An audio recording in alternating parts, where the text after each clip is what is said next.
And regarding other things to share, so I had that draft of possible renaming suggestions and the map of aligning our purpose and regulations to each of the three subgroups' responsibilities.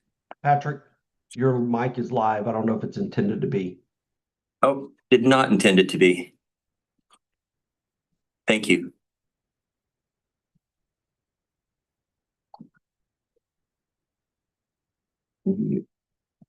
Stephen, can you mute us?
All right.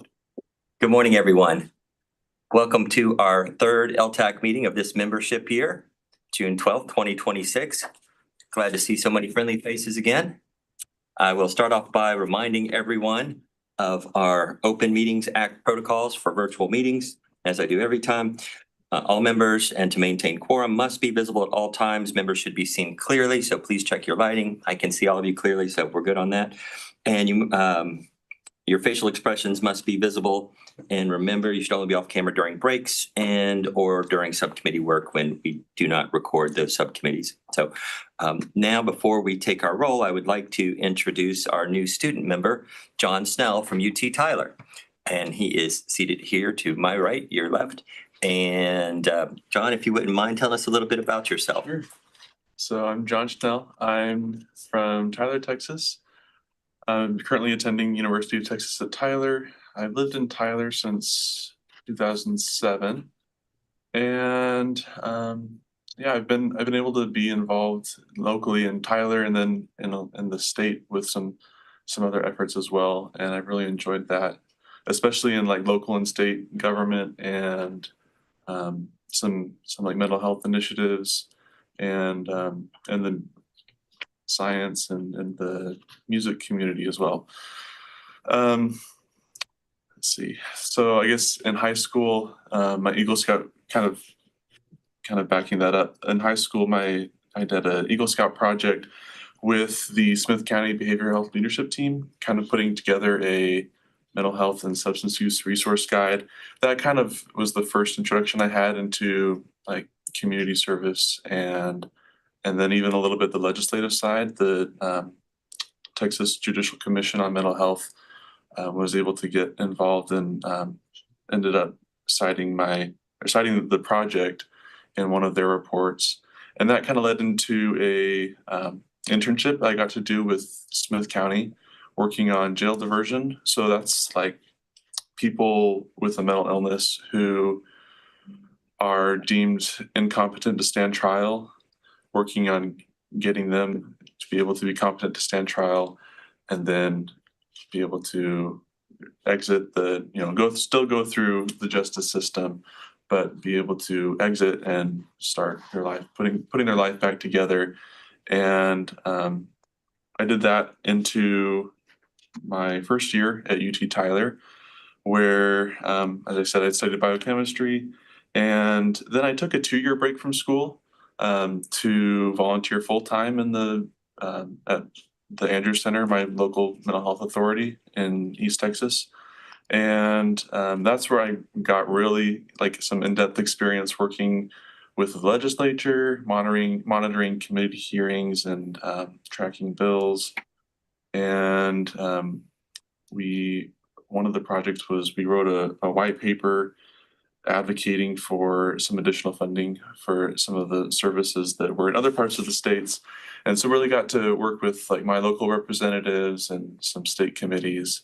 And then after that, we did a community needs assessment. So I really enjoyed working with the state and local government sides of things. So now I'm working part-time at the Andrews Center. And guess right now I'm fully immersed in the digital learning world with 2 online courses, and I'll be back full-time at UT Tyler in the fall. So that's me. Fantastic, John. Already accomplishing a lot of great work, so we appreciate your contributions here. We only have one student representative on this committee, so you are the voice of students. You also will lead our student subcommittee to gather feedback from them as well. So we look forward to your important work with us as well. So welcome. And now, Dr. Main, I will turn it over to you to take our roll, Okay. noting that Andrew is not here anymore. Yes. Patrick Plush. Here. Charlene Stubblefield. I'm here virtually. Thank you. Erasmus Ade is not present. Janae Higgins. Here. Alicia Lloyd. Here. Luke Dowden. Present. Catherine Howard. Here. Timothy Snyder. Here. Oscar Hernandez. Present. Janet Camps.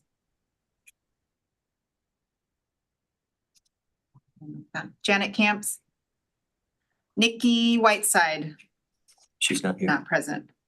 Sarah Lee, Here.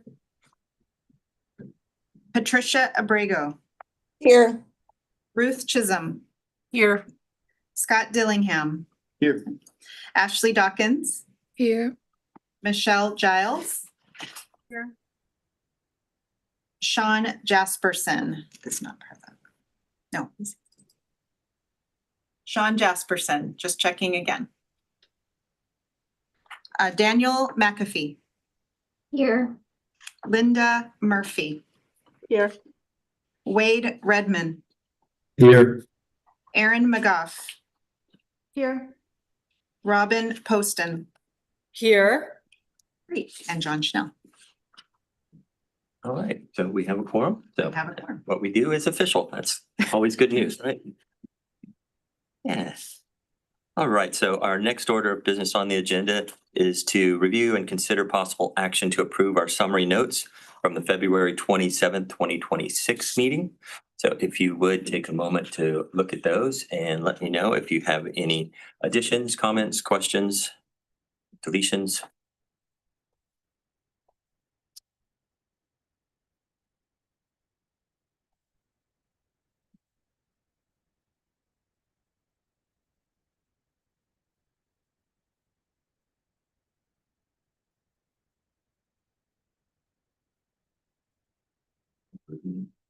Volume seems a little low coming in. Can you affect that? Then we'll pull a vote. One of you chat Stephen to ask him to turn off the volume unless you can. I can do it. Luke, I'd like to ask you to be our volunteer to test the audio here. Incoming audio from all the participants was a little low, so we're going to try to adjust that. So let me see when Carrie has it adjusted, and then I'll ask you for a mic check, please. Sorry, Okay, no problem.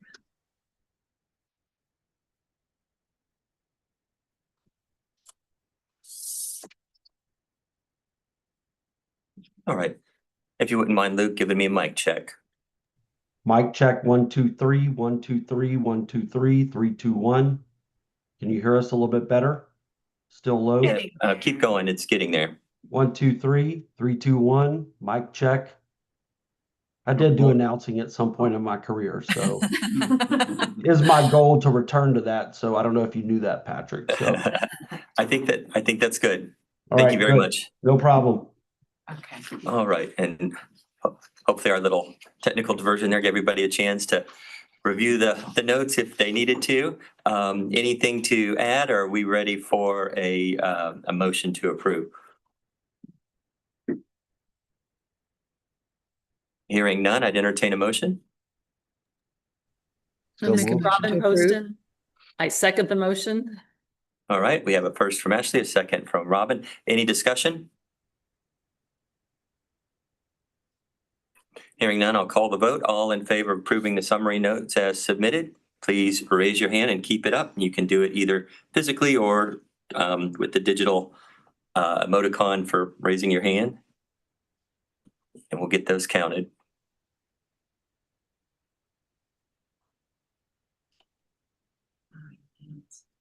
Mm-hmm. 18, 19. All right, 19, motion carries unanimously. Thank you very much. All right. Our next item is a discussion of Department of Education activities with our guest Cheryl Dowd from WCET. Welcome, Cheryl. So glad to have you here. Hi. Standing in for Dr. Van Davis. And I know there's a lot going on right now and a lot that is still unrolling in the coming weeks. So when we convene again in August, there will be even more news. But we appreciate having you here so much to update us and tell us what's going on. I know that you really can't comment on, the judiciousness of much of it, but rather to tell us what the lay of the land is and what's over the hill. So welcome, Cheryl. Thank you very much. I appreciate it. Thanks for inviting me. It's nice to see you all today. I am going to try to give you a very big picture of what is happening because July is an important month as new regulations will become effective. But before I start that, for a more in-depth analysis or review, may I suggest that if you are a member of SAN or WCET, the State Authorization Network or WCET, that you receive on the 15th of each month a policy report, which will also give a rundown, a written rundown with hyperlinks to the items, many of which I'm discussing today. Additionally, July 15 is a webinar. It's open to the public that WCET and SAN are providing that will do a much more in-depth discussion about these issues that I'm addressing today. Plus, we'll add a little bit on professional licensure, which is always an interesting topic. And then something also to be aware of is an additional website that WCET and SAN created last fall. It's called the Policy Tracker.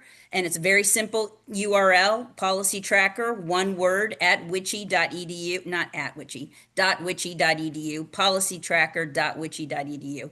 And you will find there the regulations, statutes, court opinions, guidance that's been issued, and executive orders as they may touch distance education or digital learning. So it's more specific than some of the other trackers. But those are some opportunities that you will have, to try to piece all of this together. So I'm going to give you. Let me interrupt just a second. I wanted to make sure everybody got that URL, important stuff. They probably know how to spell witchy, but just in case, it's WICHE. So policytracker.witchy.edu. Really important resource. So thank you for sharing all of those. And I'll let you continue now. Sorry. Oh, no, thank you very much. Yeah, I do make assumptions and I apologize for that. WICHE is where WCET and SAN are housed. That's the Western Interstate Commission for Higher Education, the regional compact out west, as you all are members of SREB. So and it's thank the you very W in much. WCET. Perfect. Yes, that's right. Thank you for explaining that as well, because it's the WICHE Cooperative for Educational Technologies. So many acronyms in higher education, right? It's as bad as law enforcement. And I am married to law enforcement, so it's tough. So I want to give you just a little bit of a reminder about rulemaking. Rulemaking, since this is what we're talking about from the Department of Education. The Department of Education has to follow rules to create regulations, and that stems initially from the Administrative Procedure Act. That's a federal statute that directs administrative agencies to be able to develop rules. In addition to that, for purposes of Title IV, the Higher Education Act, the HEA, has a specific process called negotiated rulemaking, which adds an element on top of that. And it's a little bit more time consuming for a good reason to include key stakeholders to develop the rules. And I say all this is because as I go through the rules today, you are going to see where this comes into play. To start with, the first things that I'm going to talk about are rules that are going to become effective in July next month. First of which seems like another world ago. There are two regulations in particular that I'm bringing up today that have to do with something that was released during the very last days of the Biden administration. There was a rulemaking, and that rulemaking had many rules in regard to return to Title IV, distance education, state authorization, and they were also working on accreditation. They ended up terminating both the accreditation component and the state authorization component, but also slimmed down what they were putting forward on cash management, distance education, cash management, yes, distance education, and return to Title IV. So pertaining to distance education, not a real concern here, but they are defining the phrase distance education course. You will find that in 600.2, a distance education course. It hadn't been there before. And so they felt the need to define it so that people would understand that a distance education course is not limited if it has some in-person components that are non-academic, such as orientations, some sort of assessments, things of that nature. So that will not keep it from being a distance education course. And that had not been defined before. So now it will be as of July 1. There was also a reporting element in regard to to distance education enrollments, the rule will become effective, but the first reporting will not be required until 2027. And that will be to the National Student Loan Data System, the NSLDS. And we were, per those regulations, to receive more direction from the Department of Education before that's going to become an obligation on the institutions. But just know those two elements are holdovers from the Biden administration. And the reason that is because what I was talking about with negotiated rulemaking comes something called the master calendar, which means that rules have to be released by November 1 in order for them to be effective the next July. As I said, the Biden administration rules were released in January, right before they left office. So they missed that November deadline. And so then had to go an extra year, and we're now coming up on that time so that these regulations will be effective this July. So as we move forward, we'll move into what are this administration's rulemakings. And those rulemakings started last summer with a very short rulemaking, lasted 3 days, for public service loan forgiveness. So that rulemaking session, 3 days, they were attempting to redefine what the qualified employer was to be. And so what they added there was, if they engage in substantial activities that are deemed substantial illegal purpose, then they will not be able to be considered qualified employers for the purpose of this public service loan forgiveness. That rulemaking was last summer. They released the rules in time for that November 1 structure, because they released the rules, and I can get the right date. They released those rules in October 31st, before that November 1 date. So they are naturally following the master calendar rule. There are some challenges to it. One challenge I think has already been thrown out, but they will become effective July 1 of 2026.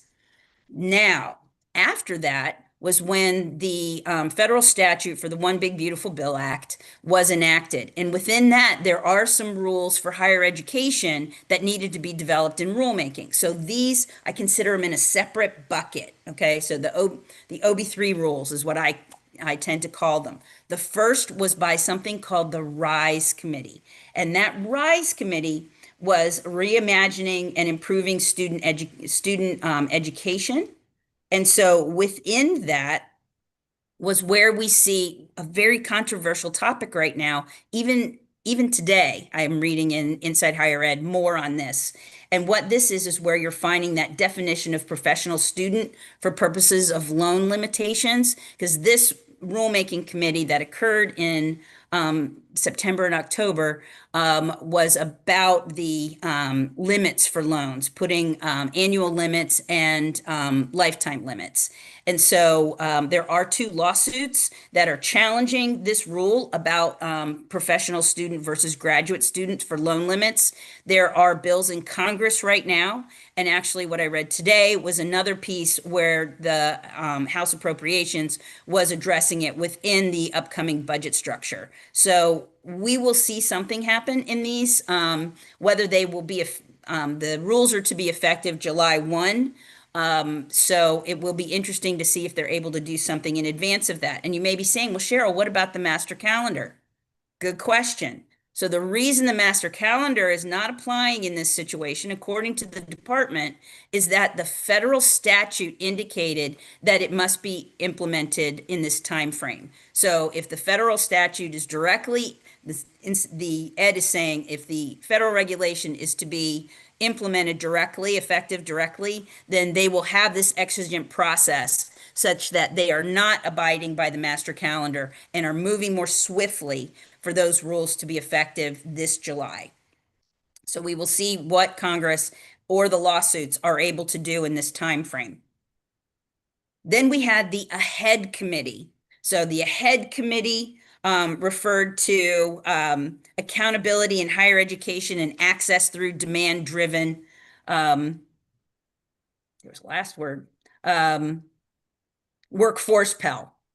And so this was the rulemaking where they addressed primarily about workforce Pell, but added a little bit in terms of Pell limitations. The Pell eligibility is limited when there are non-federal aid that fully covers the cost of attendance. The rest of it was about workforce Pell.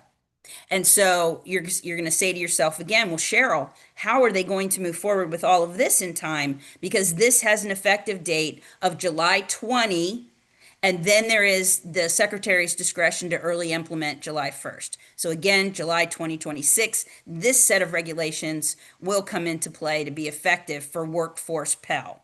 And so institutions and states are working to develop processes because this is a very state-led process. Congress intended this to be very state-specific, and you're seeing any number of articles these days, webinars, et cetera, that are addressing how states are developing. Some states are leading the way in creating processes, and some states are taking a step back a little bit to see what works in order to set their process up for institutions to be able to put forward programs that might be eligible for this workforce Pell opportunity. And that workforce Pell opportunity is providing for an extended the eligibility period so that it's from 8 to less than 15-week programs. So it is intended to be for these short-term programs that lead to employment. So it's very job-based. And then the other part of that very same rulemaking had to address accountability, all the A's, accountability. And so they created accountability measures because the essence is they often refer to it as do no harm. The idea is to ensure that a student who is participating in the program, paying for this program, is in a better financial position having completed the program rather than having not done it at all. Therefore, you will see these metrics show a comparison with the student who has completed and has gained employment and comparing that employment to what the employment is of a student who has a GED or just a high school diploma. And for grad students, it is a comparison of the student's ability to complete the program and gain employment versus if they just had an undergraduate degree. So there is Cheryl? much more. Yes. Is it an undergraduate degree with the same zip code or? Yes. All So undergraduate degrees. there are, if you look in the rule itself, you will see that there are 3 options. And so it is the lesser of. And so there are 3 ways that it can be addressed. And I will say that it's very important to know here, we've not received the final rules on this particular section. So the final rules are still sitting at the department. They haven't even gone to the Office of Management and Budget for the final EO 12866 review, which you may say, what's that? And what it is to me is it's me giving knowledge that we're going to see the rules soon. So we have not seen final rules. Evidently, just the other day at a MEC meeting, the MEC Commission meeting, the Undersecretary indicated that we will see the rules before July 1st, indicating that we'll see them and they're probably going to have a staggered enforcement dates rather than implementation immediately upon the effective date. So there will be an effective date, and I want to distinguish those words. An effective date is different than enforcement. And so we may see a staggered enforcement date, but we do not have the final rules in front of us. There were some 8,000 public comments. And so we hope that the department is, doing careful consideration of the public comments to ensure that these are practical rules that institutions will be able to implement. But we certainly will be writing on these final rules as soon as they're released. Thank you. Sure. And so those are the sets of rules that we are going to see effective in July. Effective could be different than enforcement. And if you look at the workforce Pell situation, the institutions are not in a position that they have to implement workforce Pell this July. They are going to be looking to their states to determine what the processes are at the states to be able to put their programs forward for approval, first by the state, then by the Department of Education. But it's certainly going to be on the states to develop their structure as was formatted by the Department of Ed in these rules. And these, again, come directly from federal statute. So they're from the One Big Beautiful Bill Act. So we have all of that. This is more than I have ever seen in my life, to be honest with you, all happening at one time. Moving forward, we just concluded a rulemaking. And that is on that standard time. We're back to regular master calendar timing, thankfully, on this one. The Accreditation, Innovation, and Modernization Committee met in April and May, AIM Committee, addressing the accreditation. And the goal of the department is to amend rules. They're not moving directly from statute. Sure, the HEA has set up the structure, but what we already had were rules regarding accreditation. And in this way, what we're seeing is the Department of Education is amending the rules. And they're amending them, frankly, from direction from executive orders. And so they have direction to go and how to amend it from the administration. So their idea was to amend the recognition of accrediting agencies and eligibility regulations. So what we see here is increases in flexibility for accreditor change, ease in approval of new accreditors, expanding the opportunity for transfer credit and transparency from the institution, including an appeals process for students if they are not able to get an approval for their transfer. Expand accreditor evaluation to be more focused on student outcomes, and what those outcome metrics could be. There are examples of those that are provided in the consensus language, research integrity policies, and oversight of maintenance of institutions policies for faculty academic freedom. So what that is still in the in process stage. What happened was the rulemaking concluded back in May with consensus. And consensus means that no one disagreed. There were 2 abstentions. No one disagreed with the language. They were all in the affirmative with 2 abstentions, which means they met consensus. And what that means is that that department is intending to use the consensus language, but for technical changes, as the proposed regulations. And the Department of Education has not yet posted the consensus language. I wrote a post that was released 2 days ago about what was in the consensus language. I was fortunate to be able to get a copy from a negotiator, but it hasn't been posted on the Department of Education's website yet. So I'm looking for that to be posted any day so that we can start looking at it, because those rules will be what you can provide public comment on. When they are released as proposed rules, you'll have 30 days to provide a public comment. But if they'll release the consensus rules, you can start working on your public comment at any time, or consideration of whether you wish to provide a public comment. Again, they will release it this summer. It will provide a 30-day comment period, and the department has expressed their intention to be able to review those comments and have the final rules released by November 1 so that they can be effective within the master calendar structure of next July. So we're looking to that. And so that is the end of the current rulemakings, other than the department has expressed that they intend to have one more. There's one more listed in their agenda on the Office of Management and Budget's website, OIRA. And the department indicates through the undersecretary, calling it colloquially the Christmas tree rulemaking, because it is going to have a wide variety of things that they are intending to tighten up some things in the Title IV related rules through this rulemaking. Things such as cash management, administrative capability, financial responsibility. I've heard 90/10, certification procedures, and they want to remove barriers for faith-based and/or for-profits business changes, because there's change of ownership issues, that there have become some laborious structures that they are hoping to minimize. So that is the end of rulemaking. This undersecretary says he expects to open it. He would like late 2026. He says his staff says early 2027, but needless to say, in the next 6-8 months, we will see more on that rulemaking come into play and what that is going to cover.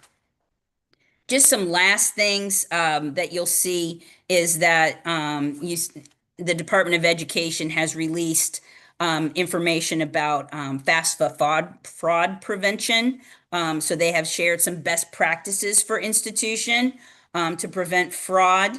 And then the last thing, as far as federal related to Department of Education, the Office of Management and Budget released proposed regulations in regard to federal grants. And so you may have seen that, but it's applicable to all administrative agencies, and their intention is to revise several parts of what they call OMB guidance for federal financial assistance that's already located in federal regulations. So I find it odd when something's called guidance, but it's codified. So it's very confusing from a terminology standpoint, but this is in fact regulations. Their intention is to strengthen oversight of taxpayer funds, clarify federal requirements, and reduce burden on grant recipients. So that it's widely applicable, not just to higher education. We do include this in the policy tracker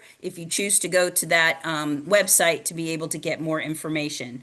So it's intended to make federal grant administration more centralized and more accountability focused. We'll see what that means in the long run as they formalize this process.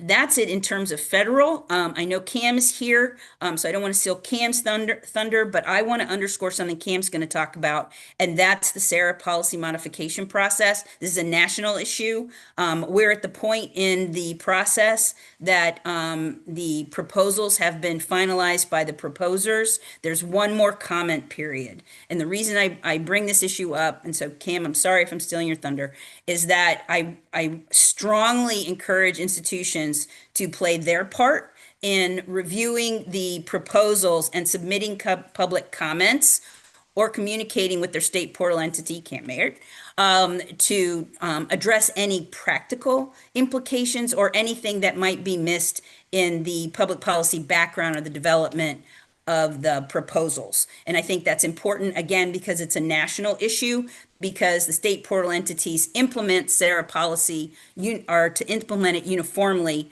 across the states for purposes of interstate distance education. So I'm happy to take any questions. That was a lot, and I really hope you'll look at our resources to try to get the depth and nuance of some of the things that I shared today. Thank you, Cheryl. Any questions from our committee members?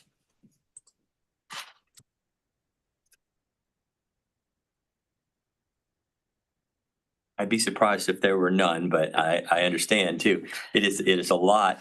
And I have a question while maybe others ruminate and come up with a question.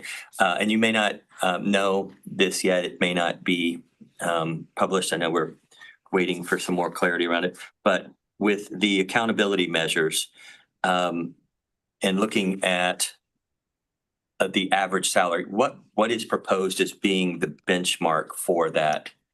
Is it the college scorecard number that is out there? So they do have metrics for that. And to be honest with you, I am very happy to get more information for you directly, but I also want to point to you to a dynamic resource by a collegial group with us, NASFA. They have a lot of public-facing information about how to manage metrics about funds. And so NASFA is the professional organization for federal financial aid administrators, similar to what WCET and SAN do for distance education policy areas that are more academic. But as far as managing dollars and cents, I really strongly urge you to look at NASFA. They have a public-facing resource that is specifically about OB3 related regulations and checklists and to-do lists. In terms of managing that. So I always urge institutions to make sure that the academic side of the house and the financial aid side of the house are working together to be able to manage these issues. Thank you. And the reason I ask is I think I would want as an institution to be able to, especially if you're in the middle of sunsetting programs, combining programs, that kind of thing, doing that type of analysis already, see what the implications might be based on the metrics for accountability for programs that might need to have some type of mitigation to improve those metrics or consolidate them with another program so that they meet eligibility. And so kind of predictive analytics and that kind of thing before the rules are finalized and certainly before they're implemented. And I think the suspicion is that it'd be implemented in 2027 and it would go back using data starting in 2021. Is that accurate? Yes, so it does go back. And so that is a concern that people raised in public comment as well. So we're looking to see, you know, what the department took as concerning to the detriment of the institution as they try to manage moving forward. Yeah, absolutely. In 2021, I think many would still consider that a shock year Yes, related to the pandemic. And so it may distort those average earnings to some degree. agreed. Yeah, well, thank you. And no need to go research that for me. I will refer to the NASFA resource. I think that's great for everybody to have. So thank you for that. And now I will go back to our committee and see if they have any questions for you.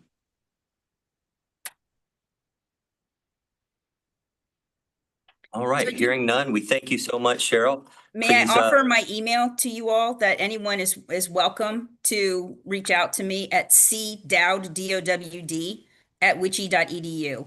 cdowd, D-O-W-D, @witchy.edu. Thanks for letting me add that in. I just want people to know that I'm reachable and very happy to have conversations or email, brainstorming on any of this. Thank you, Cheryl. I consider you one of the great connectors out there in what we do. So appreciate you always being so open and approachable. And thank you for your time this morning. And please give our regards to Dr. Davis for always being willing to participate or have someone that can cover these responsibilities. And of course, you did a stellar job. So, certainly we miss seeing Van, but so happy to have the information to have you with us. Thank you. It was good to see you all. Thank you. Take care. Thanks.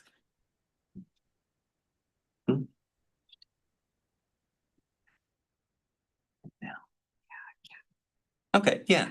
So for the sake of continuity and to make the best use of some of our visitors or guests' time, we're going to move to agenda item. What is it? Oh, it is 9B. So way down in the list here, but it is for Cam Mayhart to talk about NC-SARA, which makes sense in terms of continuity too, since we heard a little bit about that from Cheryl. So Cam, welcome. Great to see you. Thank you, and I appreciate being bumped up on your agenda. Glad to do it. Glad to do it. We're so happy Yes. to have you here. And hopefully Cheryl didn't steal everything No, that you wanted to tell us about. She I know did there's not. lots. She did not. But Great. I appreciate her pointing that out. As always, thank you for inviting me to update your committee on SARA. Sorry, I have a screen off to the side, so I'm going to be looking off to the side. As you all know, I'm the SARA SPE contact for Texas. So if you have any questions on SARA or your institution's participation, please contact me at any time. I had told you last time that I was acting chair of the NC-SARA Board of Directors. As of May 14th, I'm now officially the chair. So I have insight on the board as well if you have any questions. I just want to give you a quick rundown on the organization because I think sometimes people don't understand the structure. There are 5 partners to the Unified SARA Agreement, NC-SARA, the nonprofit organization that helps everyone navigate SARA, and then the 4 regional compacts. And NC-SARA has a board of directors, which includes state regulators and SPEs, the regional compact presidents, and other representatives from higher education institutions or entities. And Carlos Morales from Lone Star is on the board, and he's a wonderful board member. He's done a lot for NC-SARA. So I know there's somebody from Lone Star on today. Just thank you for his contribution. And Carlos served on this committee previously as well, when he was the Yes. chair. Yeah. Yes, lovely. Each compact has a regional steering committee, that looks out for the interests of its member states. We are, as Cheryl mentioned, part of SREB. And I just returned from a regional steering committee meeting last night. There are currently 49 states, DC, Puerto Rico, and the US Virgin Islands as member of SARA. So their students can enroll in distance education with any of those states or the district or the territories. And in Texas, I just looked this morning to see what our current number is. We have 164 institutions participating. I think we might be the top if New York and Texas kind of vie for the number of institutions. But that's broken down by 87 public IHEs, 16 for-profits, and 61 private or independent IHEs. And Cam, you mentioned 49 states. California remains the outsider? California remains the outsider. There's some legislation in Washington. They're considering the value of SARA, and I think it revolves around they want to enforce a little bit more of their state student protections. They're taking a couple of years just to look. Marianne was the president of NC SARA was just talking yesterday at our regional steering committee. She said it's a voluntary organization. Washington may make that assessment and they may leave for a time, but she's confident that they will see the value of SARA and will return, and we would welcome them with open arms. So we'll just see. That's sort of in flux right now, but it is California that has not decided yet whether they're going to join SARA. I wanted to remind everyone that the Texas SARA Forum for this year is coming up next Thursday. It will be virtual. So if you have not registered and you want to attend, that is great. The registration link is on the coordinating board SARA page. So if you go to that page, go down to the bottom and you can see the agenda and the registration link. It will be all day. In the morning covers SARA basics for people who are new and some updates. And then the afternoon takes a deeper dive into specific topics. And I just wanted to mention, if you can only attend one session, Chris Mall from Higher Education Licensure Pros is going to present on professional licensure. He's going to have a 90-minute interactive session.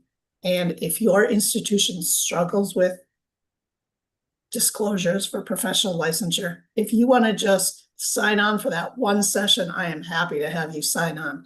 But if you would please register, and then I can make sure that you have the proper link so that you can sign on.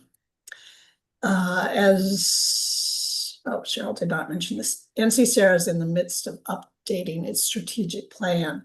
And so there is a page on the NC SARA site that describes that strategic plan and the timeline for finalizing it. I wanted to especially mention today that data reporting for SARA participating institutions is closing soon. I believe it closes Monday. It's June 15th. And if it has not already gone out, an email will go out today as a final reminder for institutions to complete their data reporting. I checked yesterday and there were 50 Texas institutions that still had one or both of the reports outstanding. So the email, I think, should prompt a lot of completion of that work today. Sometimes it's just clicking that to verify your numbers. So hopefully it will be a quick process to close that out. And we always like to have 100% participation from our institutions so that we have a clear picture of where students are and where they're going. As Cheryl mentioned, I just want to remind you that the policy modification process is working its way toward completion.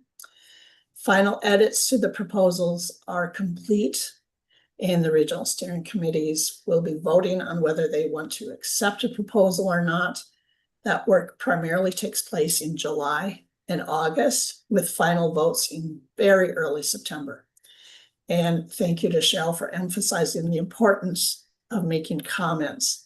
If you think a policy proposal will impact your institution either positively or negatively, we would all love your comments so that those regional steering committees can take those comments under advisement when they are considering how to vote on a particular proposal. And that deadline for comments is July 7th, which seems like a time away, but with vacations and the 4th of July holiday, it really will sneak up fast. If a proposal receives a positive vote from all 4 regional compacts, it will go to the October NC Sarah board meeting for final vote. The RSCs, or the regional steering compacts, they do the work, and the NC Sarah board votes too. We take that very seriously, how much work has gone into the regional steering compacts vote and discussion. There's a lot of discussion, so don't think that a policy is modified or added lightly. It takes a lot of discussion, and there's a lot of discussion between compacts and individuals who have made a proposal. And then at October, the board votes on the ones that have been approved by all 4 compacts. And I think that's it, except finally, my 9-year-old granddaughter wants you all to know that all problems in education can be solved by students wearing uniforms. So take that one under advisement. But that's all I have for today. If you have any questions. Thank you, Cam. Any questions from our committee? I don't think I have questions about what you said, but I definitely love to ask your granddaughter some more questions. Well, she says it cuts down on bullying, so there. Oh. Makes sense. Makes Yes. sense. Something that folks may be aware of also is some of the countries that have banned access to social media to individuals 16 years old and younger. Australia was the first, but very large countries like Indonesia, India have followed suit. Some in the in Europe as well. I think it is 25% of the world's population now is covered by those countries that have done that. And it is for mental health reasons, help students to thrive, connect to others instead of some of the things that they face in the social media realm. So yeah, so 9 years old, maybe I won't be doing this anymore, but you know, maybe in 9 years or so, she can sign up to be a student advisor here with us, because we need those kinds of insights. So thank you for sharing that. All right, thank you all. If that's all the questions, then I will sign off, and I thank you for inviting me as always. All right. Thank you so much for being with us, Cam. And again, congratulations on being officially the chair. It's a lot of Thank you. responsibility, but I can think of no one better prepared to take that on and guide us. So thank you so much. Thank you. I appreciate it. Jackson's also here. Okay. So we're going to go out of order for our overall agenda, but it is the next item after Cam and I guess that we have with us, it's Dr. Tina Marie Jackson, representing Workforce Education, to provide us an update. So Dr. Jackson. Colleagues, it is so good to hear you.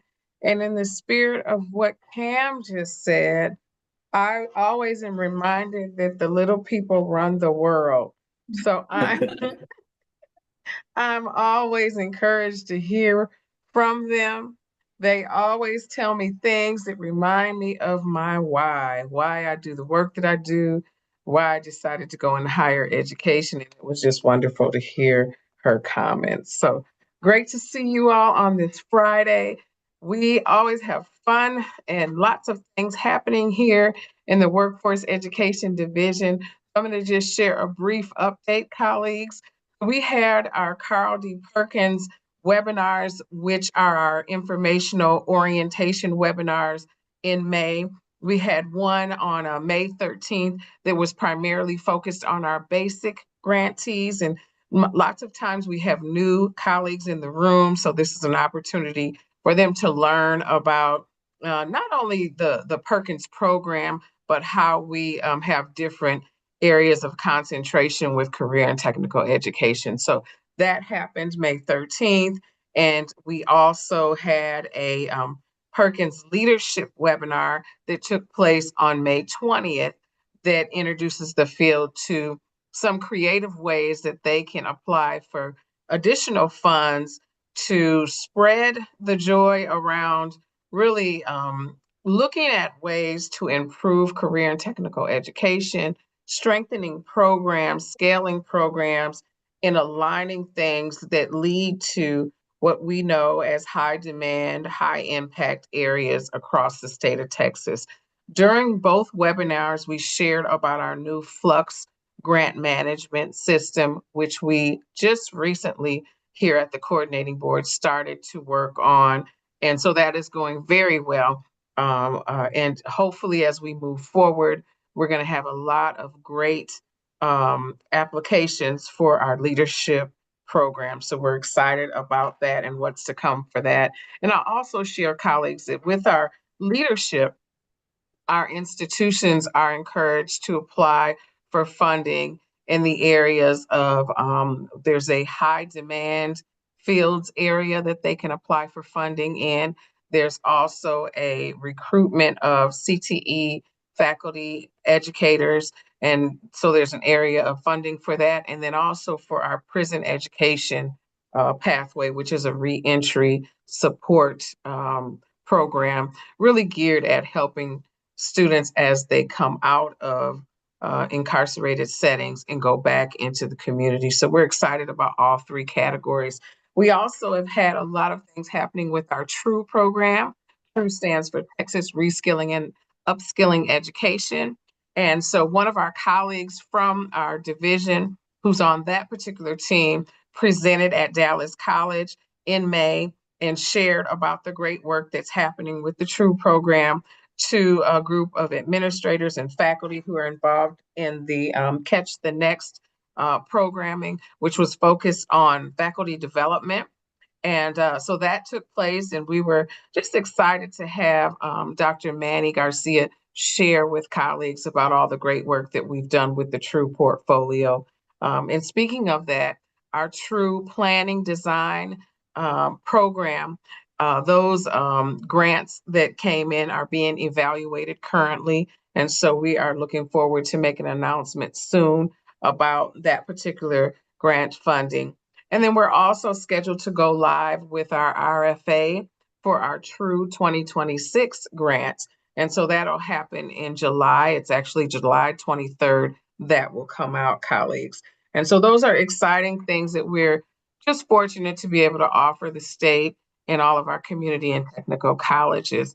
And last but not least, I wanted to provide an update about our Program of Study Advisory Committee. And so that particular committee is focused on how to make sure that from the K-12 perspective through community colleges, we have a strong pathway to help our students who are in dual credit programs to get those credentials of value while they are still high school students, and that will lead to hopefully the occupations that we really see the labor market demands. And so just to share with you all, colleagues, we met on Wednesday with the co-chairs of that particular committee, and that committee is represented with TEA and then also employers from the field, businesses, and then we have community and technical colleges also as part of this work. And so as we met, we talked about aligning our SOC codes with our SIP codes so that as we do this work, it will really be a seamless transition, a crosswalk for our students and for our educators to understand. And we know the importance of advising. And so as we talk about this work, we're also talking about that critical piece.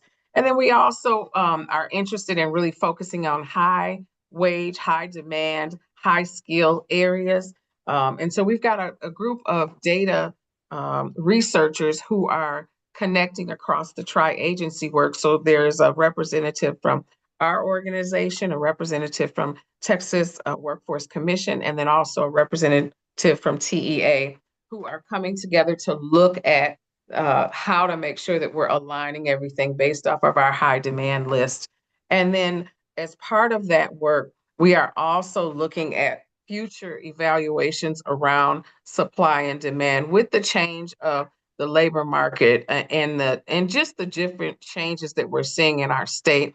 We thought that that would also be an important piece as we talk about next steps to really put together a report that would reflect some of the innovation that we see coming in the future.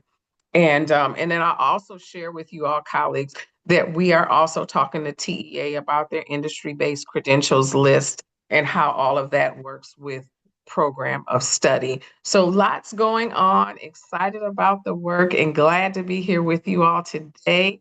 Do you all have any questions for me? You have a ton going on.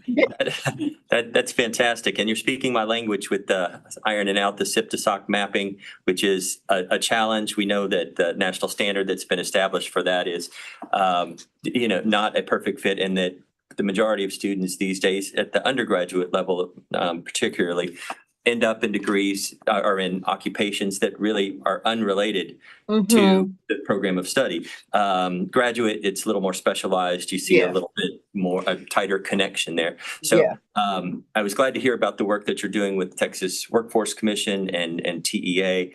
So I was going to ask you, what is the relationship between workforce education and the Texas Workforce Commission? You kind of answered that. If you'd like to add anything, I would love to hear it.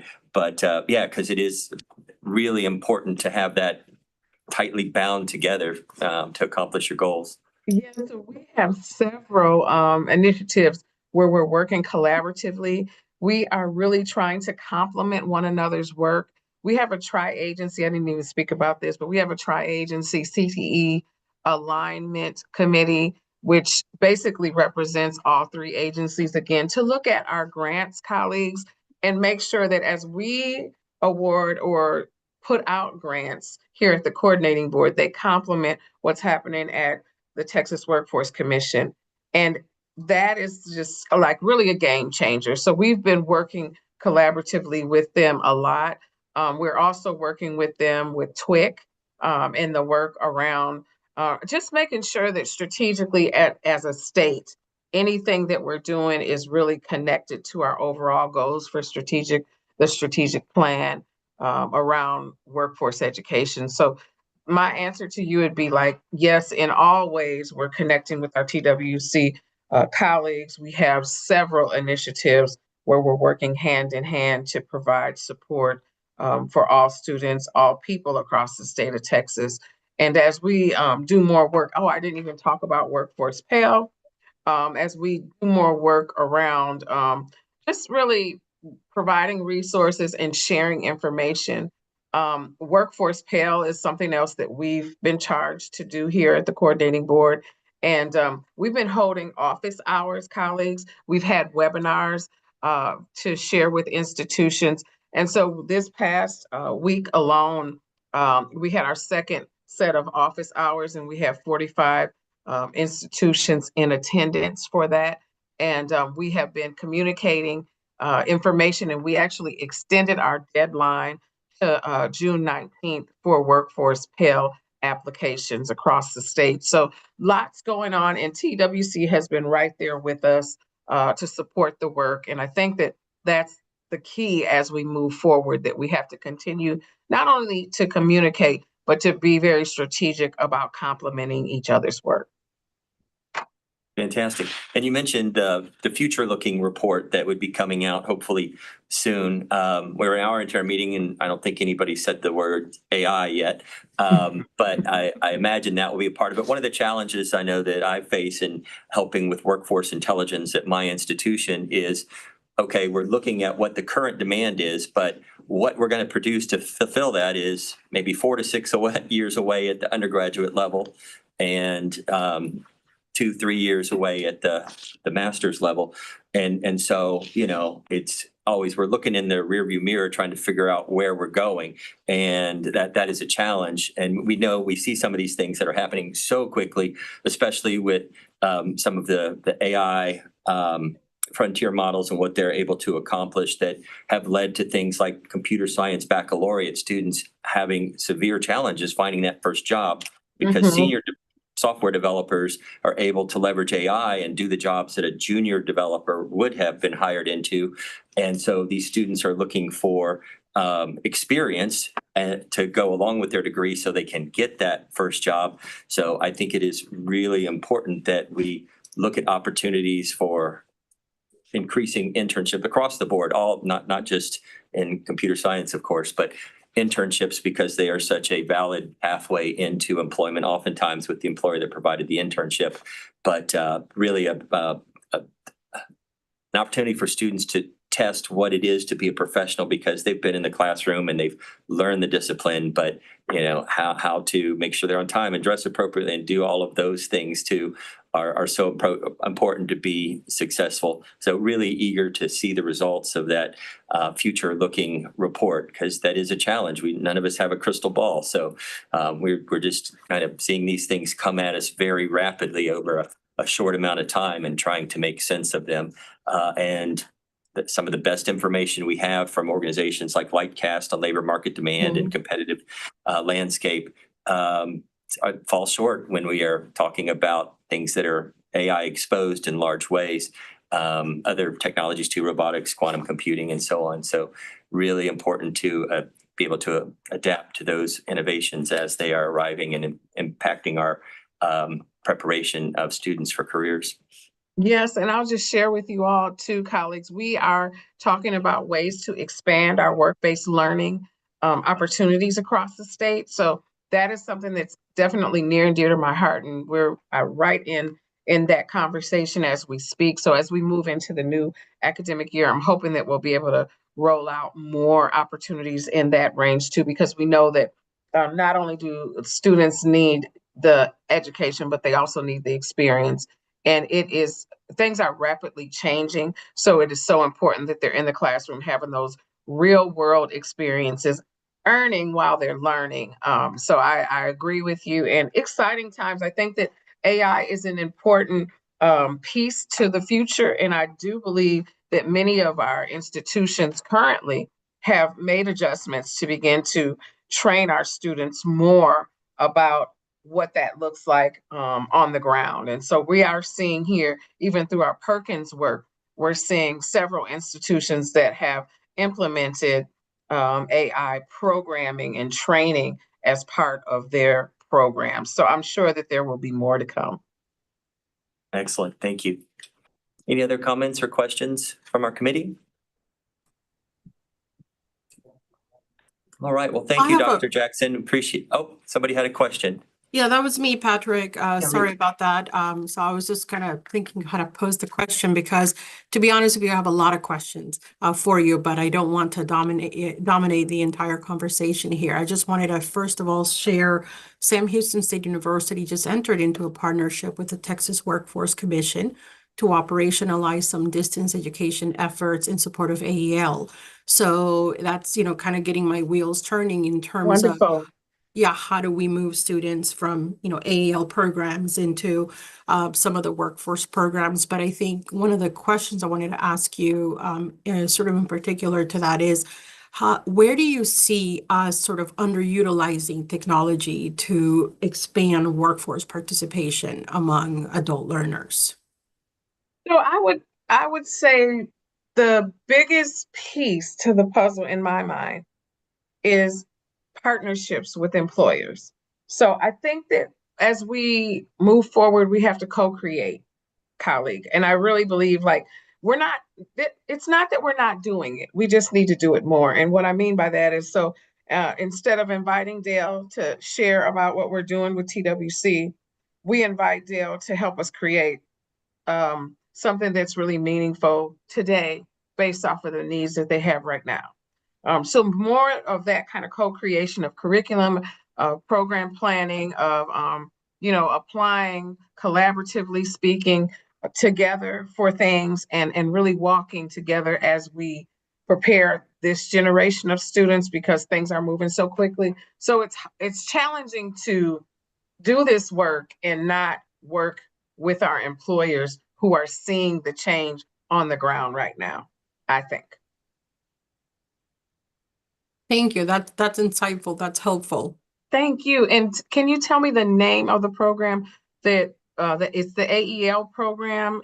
Yes, so right. So we have been awarded a grant to operationalize the Distance Education Professional Development Center. It's something that Wonderful. has historically been supported by Texas A&M, and so that has recently, as of June 1st, fallen under the purview of SHSU Online. And so we are very interested in the implications and intersections of workforce, adult education, literacy, distance education, because we are sort of grappling right now with how to bring those worlds together. And then I think what I gleaned from your update, Dr. Jackson, was not just that, but how then we move students from those AEL programs into some workforce credentials. Yes. And so, yeah, so it's the wheels are spinning pretty early on in the process. We just concluded the functional analysis of how the center has been managed and run thus far.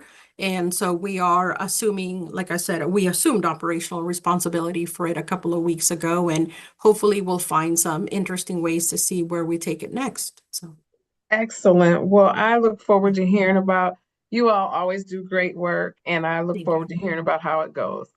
thank you. Excited. I may email you. Sounds good. I share that sentiment, Ruth, about the work that you do, and would love if you would follow up maybe with us at our August meeting, and perhaps as a supplement to Dr. Jackson, if you are able to be with us and tell us how that work, what the outcome has been of looking at what you've been doing and how that has informed what you are going to be doing going forward.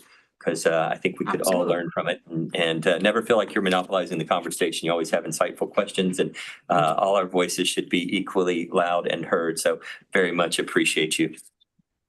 Thank you. You bet. Any other questions from our committee members? Luke. Dr. Jackson, I always look forward to your presentations. Just one consideration, as you look at future requests for proposals, especially around work-based learning, that work to tie that experience and the learning from that experience to academic credit. So we have been working very heavily on credit for prior learning and looking at apprenticeship models and how do we take the work-based learning and actually move it into credit so we accelerate credential completion. And I think certainly just considering those type of elements, it's very intense work. That mapping takes time, effort, and tools. And so as you consider items that'll be included in future RFPs, and know that you're a thought leader in that area, and just ask you to consider those opportunities, include those elements in future RFPs. Thank you so much for that. Good, right on time. One question for you. Can you give me an example of a program that you would be interested in, like having a pathway that would include academic credit?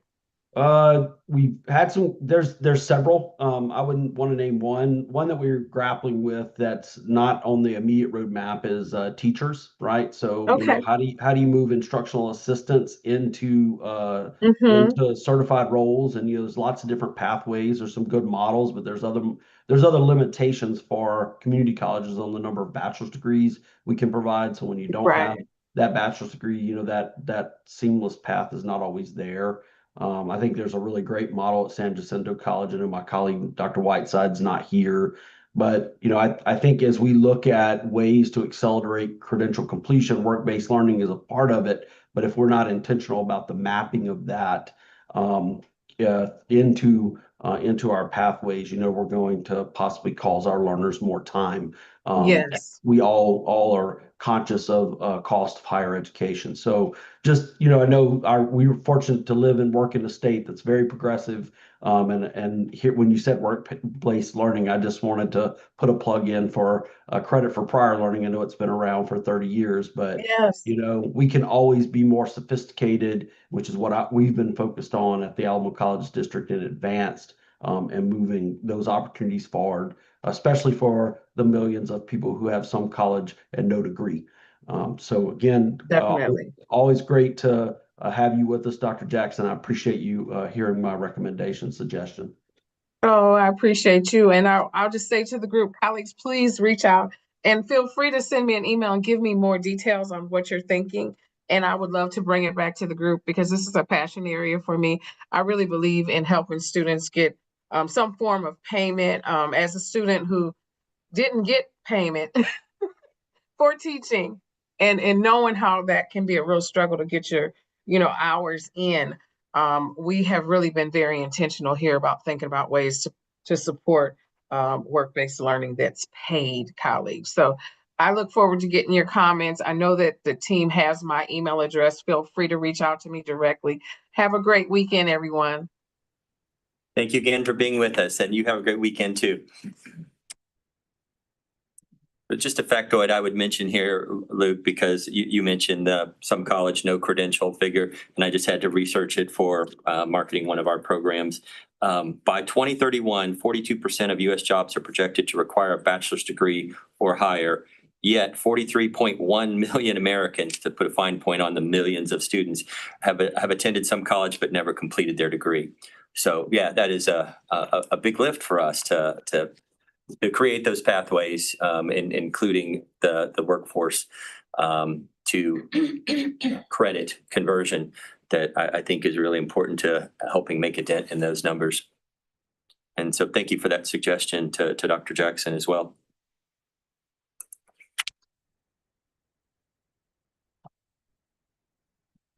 Don't think we have John Wyatt with us yet. So we will not continue to go all out of order with our agenda. We'll go back to where we were with item number 4, which is a discussion of learning technologies in higher education from the DIR. Jenny Holscher is not able to be with us today, but she did provide Dr. Main with a report and some resources that are linked in the document as well. So Dr. Main, I'll let you share that report. Sure. Yep. So Jenny Holscher sent an email with 3 focus areas for me to report out on. There are many links in this email, so I will be sure to include all of them in a post-meeting email for you. But the first area is AI System Code of Ethics and Minimum Standards.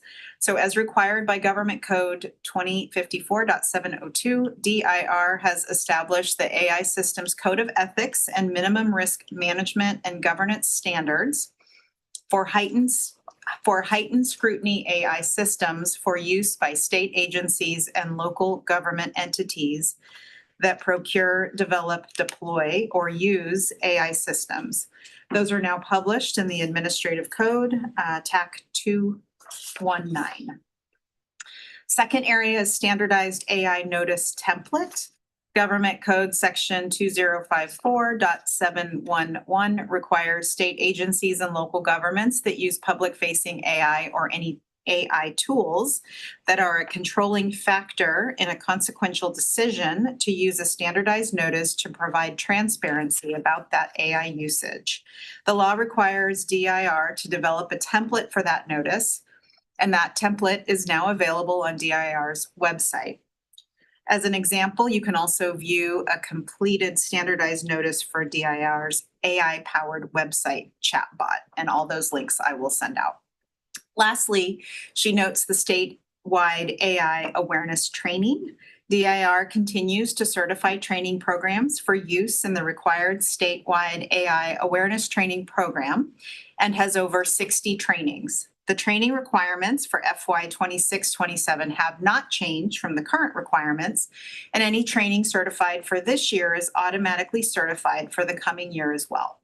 Information about the training program is provided in a link that I'll send out. And I also just want to also promote some user groups that DIR hosts. There is one on statewide artificial intelligence. That's a user group, but also a digital accessibility programs and groups user group. These come in the form of a Teams channel that you can have invited link to, but there are also monthly virtual synchronous gatherings on each of those topics. So I will include all of the links to the items that Jenny provided in her email, as well as some landing pages for each of these user groups for you to learn more. I'm happy to collect questions that I will pass forward to Jenny to also include responses in a follow-up email if you have any. Any questions or comments about the report? Have any of your institutions implemented their AI training? And if so, have you taken either your local version that was approved or the state, the DIR created training? We have at Lamar, we're using right now the TDIR, and we're in building for ours, but we weren't going to meet the timeline to get it Gotcha. approved for this year. I mean, it's good. I don't know that it's very higher education specific, but it works for right now. Sure. And for many of us, I suspect it may be a gap, as you said, to address the roles that are specific to higher education in the training. But in the meantime, this is good not only for compliance, but to get everybody thinking about it and on the same page that there are things that we need Right. to focus on. Something that I've wanted to contribute at some point, and maybe it's in our next item about adapting to innovation, but I'll put it here. I think it's when we talked about workforce education and how AI is going to make an impact, that it is important not only that we are teaching our students how to use AI in whatever career they may be pursuing, but to understand the systems of power and money, labor, and governance that determine what AI is becoming, because it is critical. And I think, and I've talked about this, y'all are probably tired of hearing me talk about it. The Center for Humane Technology and their podcast, your undivided attention, and looking forward about how we all have agency as individuals, as people who can influence others, certainly in our roles as leaders in our institutions and on things like this advisory committee, to make sure that people are paying attention to and considering how to regulate this, because it is really one of those once in a lifetime things where I say once in a lifetime. I think the best example is nuclear proliferation and all countries having to come together, that they all agreed that the outcome of mutually assured destruction was not something anybody wanted. And so let's make some rules around that to prevent that scenario from happening. I think those same things need to happen. And this is not my point, but one that is shared widely by folks with the Center for Humane Technology and others who are researching the ethics around this, that those who control the development of these frontier models, their goals may not be aligned with thriving human individuals around the world. And so we all have to pay attention and try to shape that. And there are big things that are working against us, but I think we've got the numbers. There are millions of us. I know, I think it was APLU just came out to support a moratorium on data centers, because that is a big issue right now related to AI, of course, is electrical and power consumption and the need to build lots of infrastructure to do that, which is great for the job economy around construction and engineering and those kinds of things. But implications for the environment and livability of people in those communities are at risk. So just again, sorry, I've got up there on the soapbox, but just the importance of that we're teaching our students not just how to use AI, but how to shape what it becomes, because as informed citizens, that is the power they have. So we have been at it for about an hour and 20 minutes. So I'd like to give you a break right now. We'll come back to discuss the Adapting to Innovation Executive Summary. It is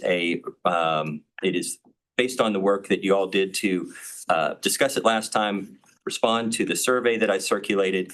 Those results are in your inbox. They were sent out just before this meeting. So I want to give you a few minutes to retrieve those and read those, because what we're going to do is discuss them, see if the ones that rose to the top and the reasons that they rose to the top make sense, so that we can affirm them and then pass those recommendations along to the division and the board for consideration. So we will take a let's say a 10-minute break. So you have an opportunity for a bio break and to read that document, and then we'll come back and start with agenda item number 5. So you can go ahead and mute your mics and turn your cameras off, and then we will call you back in 10 minutes, which I've got 10:32. So we will see you then. Thank you.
All right, welcome back, everyone. If you would go ahead and turn your cameras back on.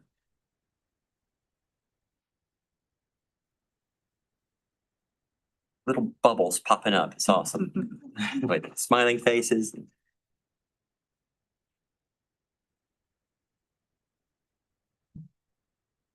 All right, so we were going to go into item 5, but John Wyatt has joined us just in time to allow us to let him go next and get back to his day. So, John, if you can hear me, we are glad to hear from you when you're ready. Oh, good morning, everyone. Can y'all hear me? We can. Great. Well, good morning. John Wyatt. I'm a Senior Director for Government Relations at the Coordinating Board. Happy to be with you this morning and provide a little bit of an update on what's going on in terms of the legislature. So as you all know, the Texas legislature meets in January of every odd-numbered year. So we are currently about 7 months out from the beginning of the next 90th session of the Texas legislature. So that does not mean, though, that nothing is happening right now. The focus is on preparing for that legislative session. And currently, we are in the period known as the interim. So one of the things that the legislature does during this period is they meet in committees to consider interim charges. So back in December, the lieutenant governor and the speaker released their list of interim charges to committees. And so those are specific topics that they want legislative committees to examine, to take testimony on, and to come up with recommendations for the legislature to consider in their next session. So in the House, the House Higher Education Committee received numerous interim charges that they will consider. These include a general charge on the state of higher education. They are charged to look into affordability, credential completion, research competitiveness, advising, and then foreign adversary protections in higher education. So we do anticipate that the House will have an interim hearing on July 14th, and they are likely to consider the broad charge on the state of higher education, to look at advising, as well as conduct what's called monitoring on legislation that was passed last session, how the implementation is going. So they're going to be looking at several bills from last session to see how they're faring. So our commissioner, we do anticipate, will testify at that July 14th hearing.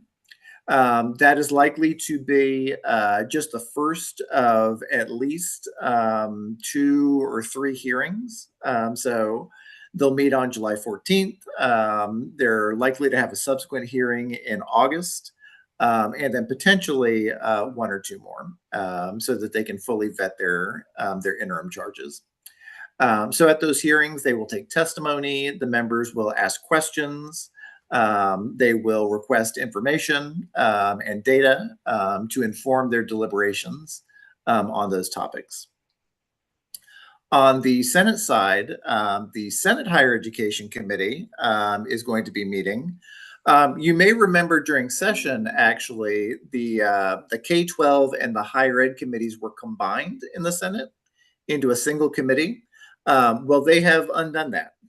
So there is now a standalone Senate Higher Education Committee that will be meeting. It's going to be chaired by Senator Bettencourt. They have interim charges related to the public junior college finance system, and then the Permanent University Fund and the Texas University Fund, as well as some monitoring charges. So they have actually scheduled hearings for July 28th and July 29th. So there's actually on the 28th, there's a Senate Finance Committee meeting that morning. So higher education will meet in the afternoon and then on the morning of the 29th. And very likely they will be able to address all of their interim charges in those hearings. So we don't anticipate additional hearings after that. So kind of the process after that is that once they've had their hearings, taken their testimony, the committees will consider everything they've learned and then issue an interim report. That interim report will summarize their findings as well as any recommendations that they're making to the legislature for the session. The next notable date after that is in November. I believe it's November 14th. Is when pre-filing begins. And so that is the first opportunity that legislators have to actually introduce bills that they want to be considered during the legislative session. So that is really kind of the first glimpse we'll have of what's actually being introduced for the session. And then, as I mentioned, in January, they come into session. And then for the next 5 months after that, it will be their regular session of the legislature. So that's kind of a snapshot of where we stand now. I'm happy to answer any questions or provide any further insight I might. Thank you, John. Any questions from our committee? Patrick, Yes, are you okay if I ask a question? please. Hi, John. Thanks for the update. Did you say on the House side that advising was a topic? I just want to make sure I heard that correctly. Correct. So one of the interim charges that the House Higher Education Committee received was aligning advising initiatives. So that's a topic that they're going to consider. Our understanding is that will be considered at the July 14th hearing. Thank you for that clarification. Of course. I have a follow-up, and I'm blanking on what that might mean, aligning advising initiatives. Do you have any insight on how that's being interpreted, or what the trouble areas or problems they're trying to solve are? Or so what let is that? me actually the full that is just like the summary line. There actually is more to the charge in the description. Here, let me pull it up. Okay. So the full charge, it says aligning advising initiatives, examine investments by the state in advising systems and tools that support high school and college course planning, credential attainment, and successful transitions to post-secondary education and the workforce. Evaluate partnership-based models that leverage post-secondary and labor market research and available data aligned to high wage and high demand careers and expanding advising capacity. Assess opportunities for the tri-agency to better align resources and services to strengthen advising systems and improve student outcomes. And so all of these charges are actually up on the House website. So if you go to the house.state.texas.gov, there's a link on the left-hand side that will take you to the full list of interim charges. So you can see the full descriptions for each of those charges and what they're being asked to look into. Thank you for that response and for pointing us towards a resource where we can find out more.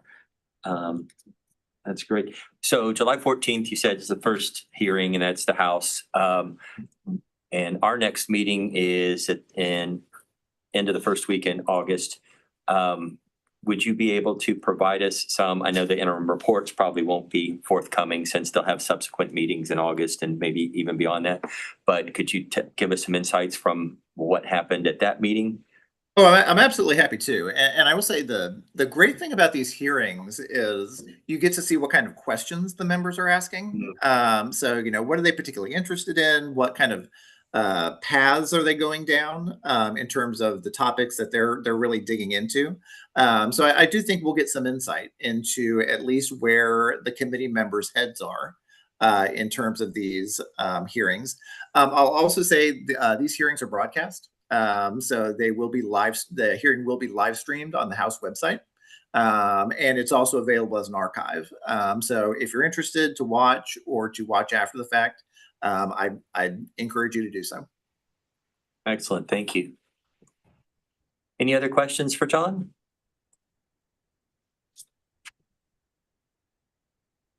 All right, hearing none, we're going to let you go, but not before we give you a warm thank you for always keeping us up to date with what's going on. And I hope you have an excellent weekend. Well, I really appreciate that. I hope you all have a great weekend too. Thanks, John. Take care.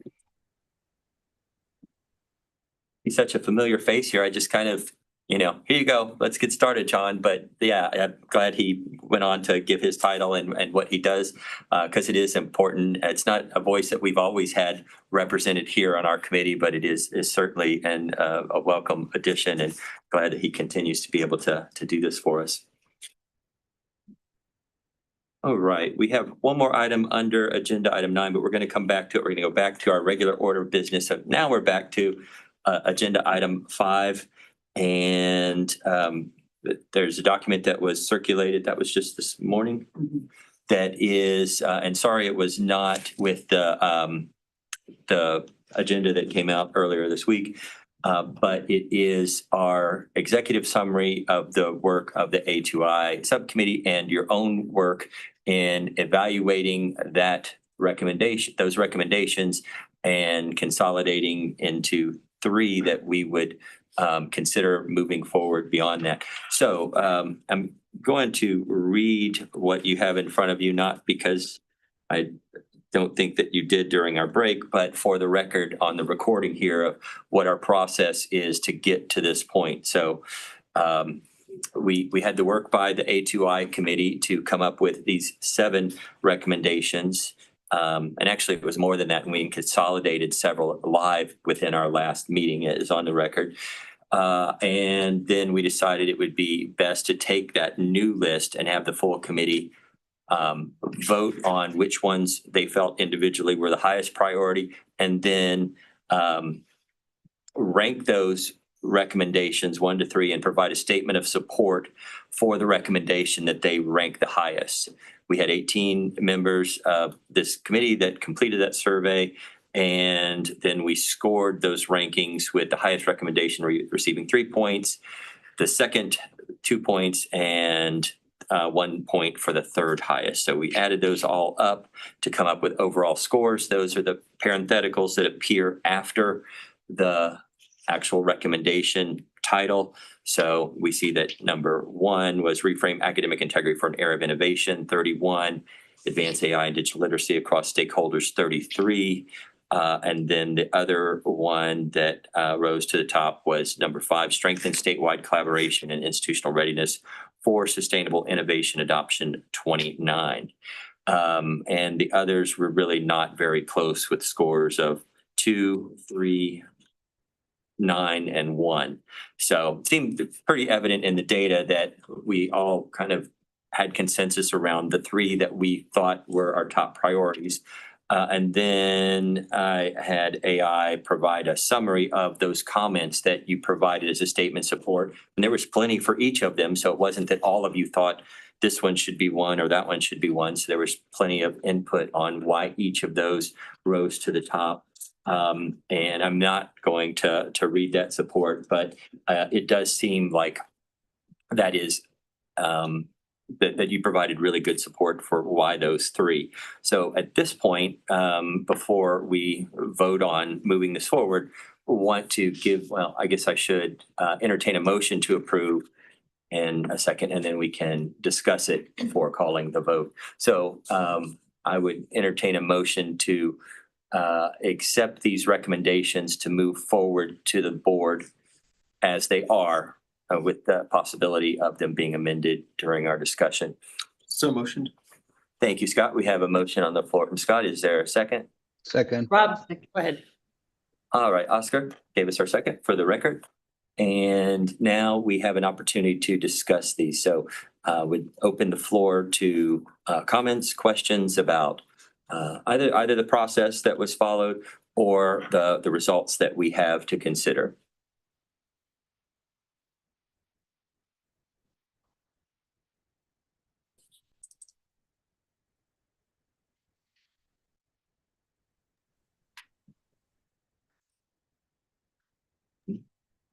This is Robin Poston. I commend the process and the outcome. I think it's great. Robin. Yeah, thank you, Robin. I appreciate that. Any other comments or additions? Oh, sorry. Luke? Luke has his Your hand. hand was hidden there in your icon in the background. Oh, it's okay. Logo. And this may be picked up in the next item, Patrick, but how are we going to continue to work on these? So I saw the work group renaming is, and again, I know that's a future item, but one of the considerations I'm just going to mention here, I'll bring it back up when the item is officially in front of us, is that we move the work into a work group, right, to official work group. So, and if a group doesn't want to consider that, that's fine. But it's really good work. You made some comments before we went on break. I think that one of the areas, and again, we just heard from John, right, about the different reviews of research funds. But sustainable data centers is definitely something that we should be discussing. It's a part of the ecosystem of how the technology gets delivered. And was very fortunate. I had time to speak with a large land management natural resources company yesterday. And not all data centers are created equal. And that was the message from someone that protects our natural resources. And I think we want to be at the forefront, right, of helping to advance innovation, but do it in a way that doesn't endanger our natural resources. So, but I definitely think there's an opportunity. We've got preeminent research institutions, and we certainly should be advancing that as one of these 3 recommendations. So, Thank you. Thank you. And maybe I can just give a little bit of insight around how we're thinking about these recommendations coming out of committee. They are recommendations for things that we feel need to be addressed and accomplished, but it's not the role of the A2I committee to do that, nor of LTAC necessarily to accomplish this. So these are recommendations for consideration by the coordinating board for how to implement. And it may be that they think that's great and we would like LTAC to help support some of that work, but it is not anticipated as of right now that we would need a work group to do the work, even though it is what we have recommended, and we may have some expertise around some of these topics. thank you for that clarification. Sure, and want to make sure that's all accurate, Dr. May. That's right. Yeah, all right, very good. Any other discussion before I call a vote? Right, hearing none, I would, all in favor, please raise your hand and keep it up while we count them.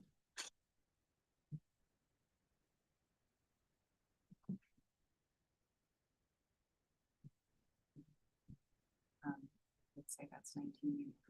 All right, we have 19 again, and so the motion carries. Thank you very much.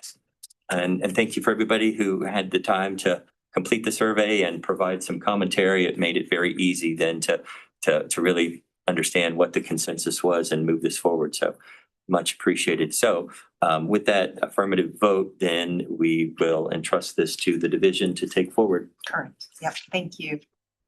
And a big thanks to all of our members who served on the Adapting to Innovation subcommittee that was comprised of both LTAC members and external subject matter experts. And it was over a year of work that contributed to many different endeavors. So we appreciate your time. Thank you.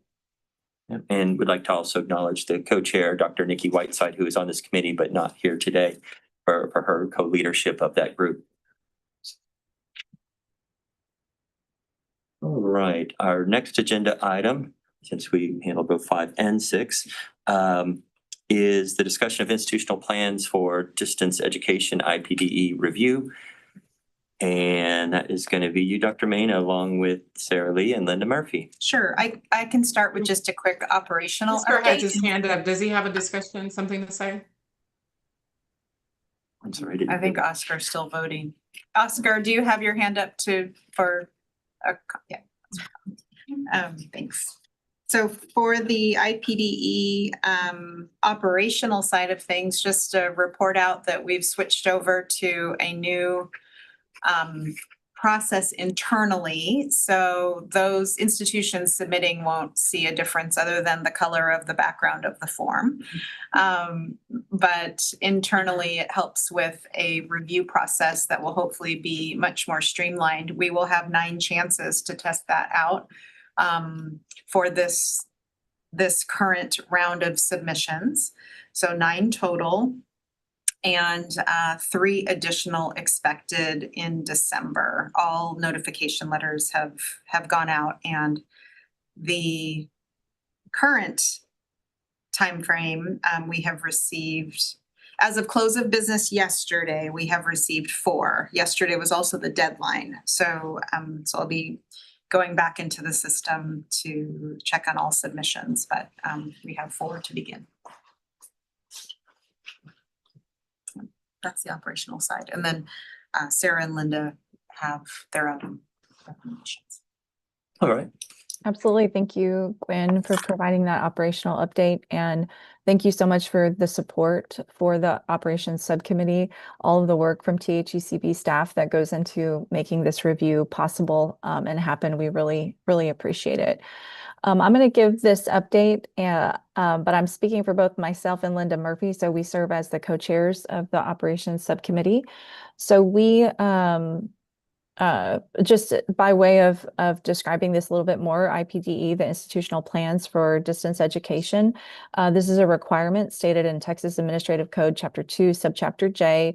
We performed a diligent review of the IPDE submissions from 3 institutions: Coastal Bend College, South Plains College, and Tarrant County College.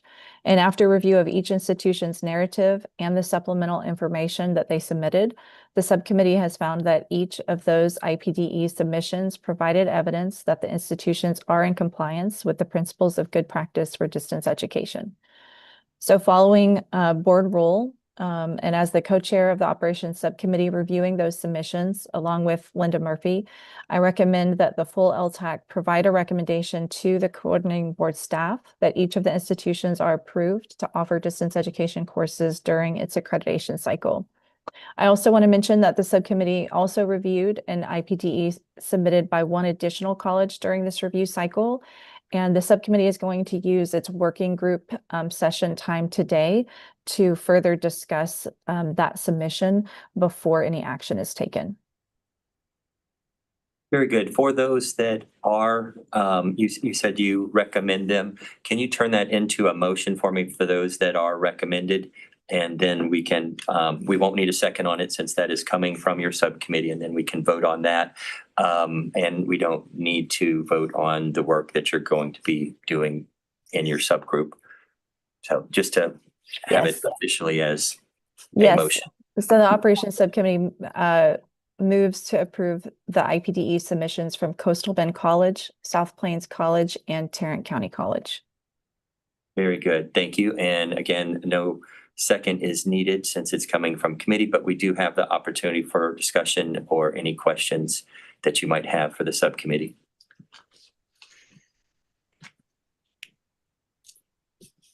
All right, seeing and hearing none, all in favor, please raise your hand and keep it up.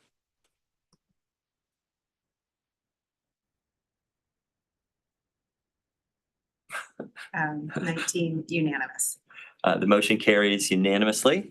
So those are approved to move forward through the division to the commissioner.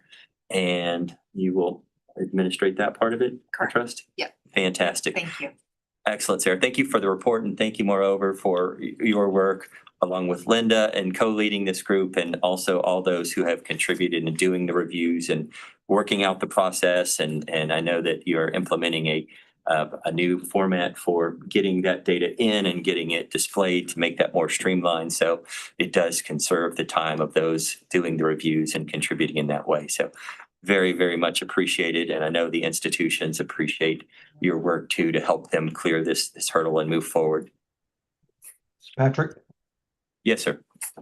I just want to point out, if I can, that this is a very successful example from this committee as a whole, right? For LTAC as a whole, of something that was created to address a issue, which was the review of IPDE in response to new regulations, that it was successfully created, then implemented, and then handed off to future leadership. And we've had support of our wonderful Dr. Main throughout the process, but this is a success. And the fact that we've not only implemented it, but transferred leadership, and they just successfully brought forth 3 approvals, shouldn't be overlooked. And especially for our staff that are newer to the work with LTAC, I just want to point out, this is an extremely successful process that's important. There's a lot of responsibility in reviewing those. The group members take it very seriously, but there's a lot of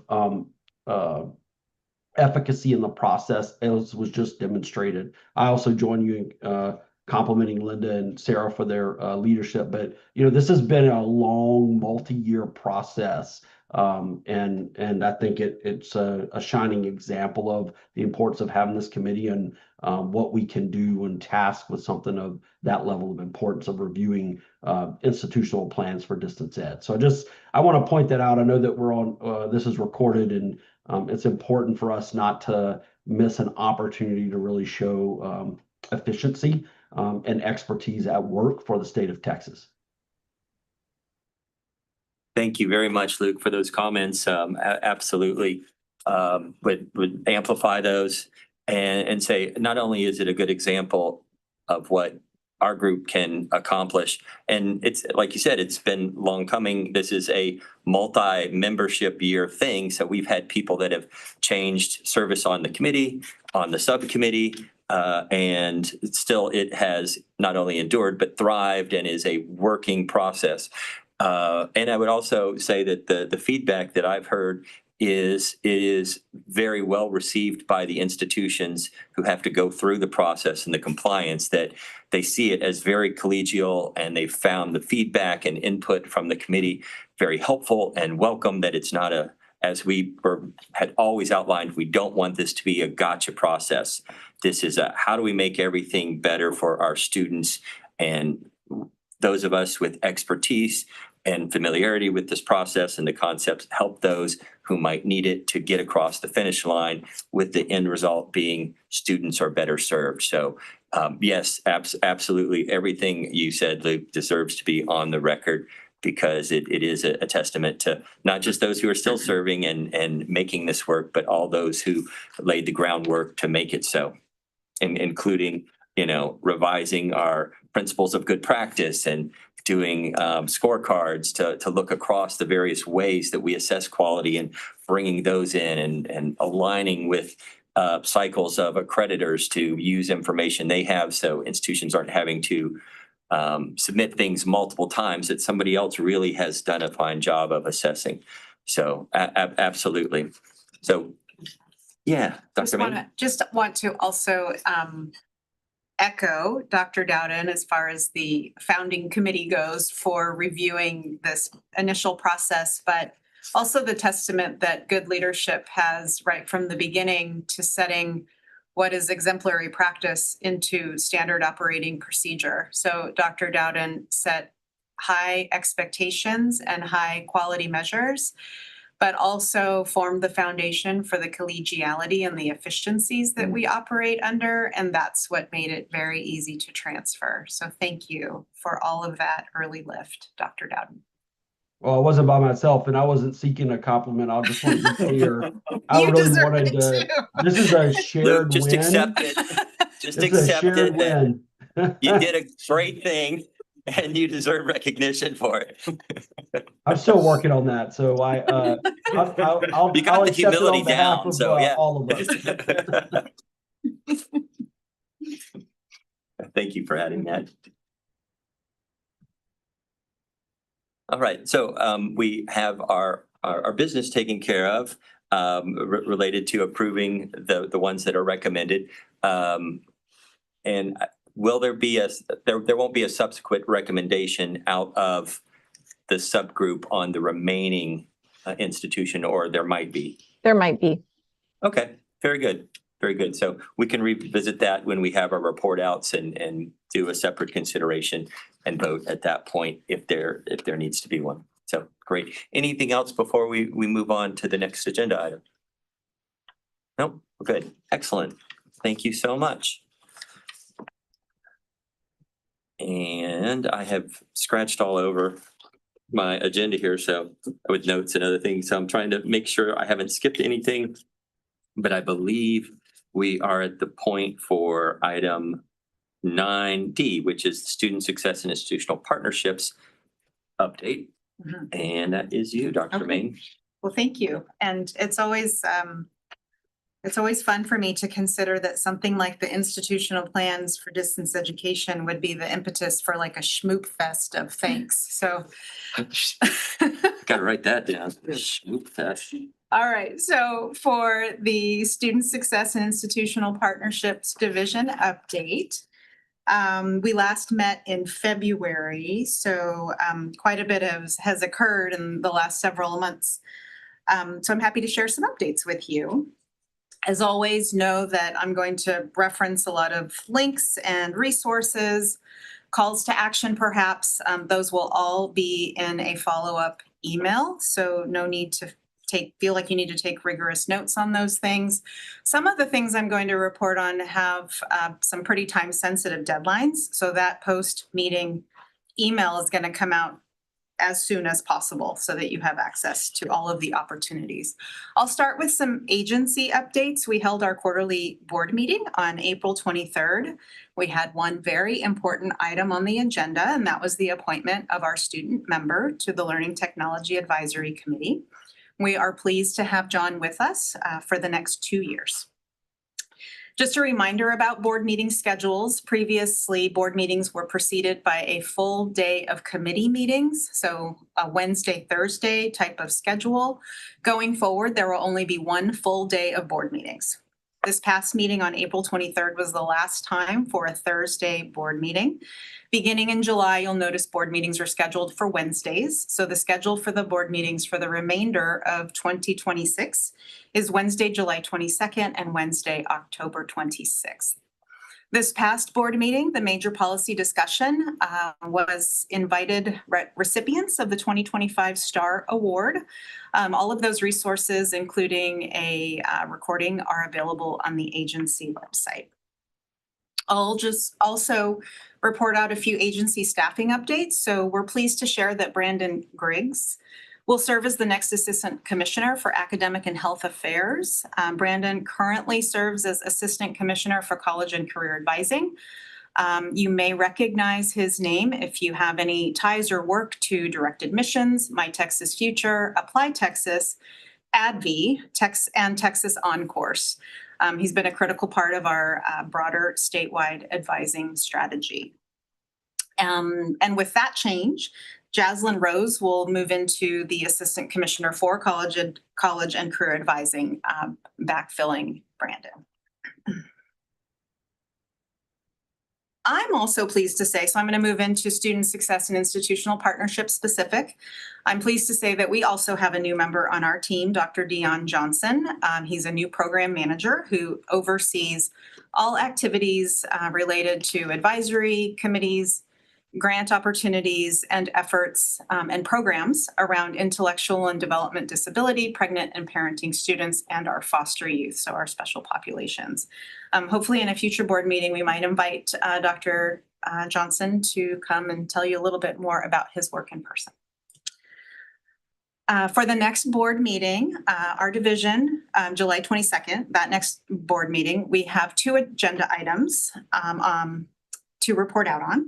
One is our annual Learning Technologies Activities Report, and secondly is our recommendation of nominees for the next 3-year term for members serving on LTAC. We have several members whose terms end in this August 2026, 10 of you actually.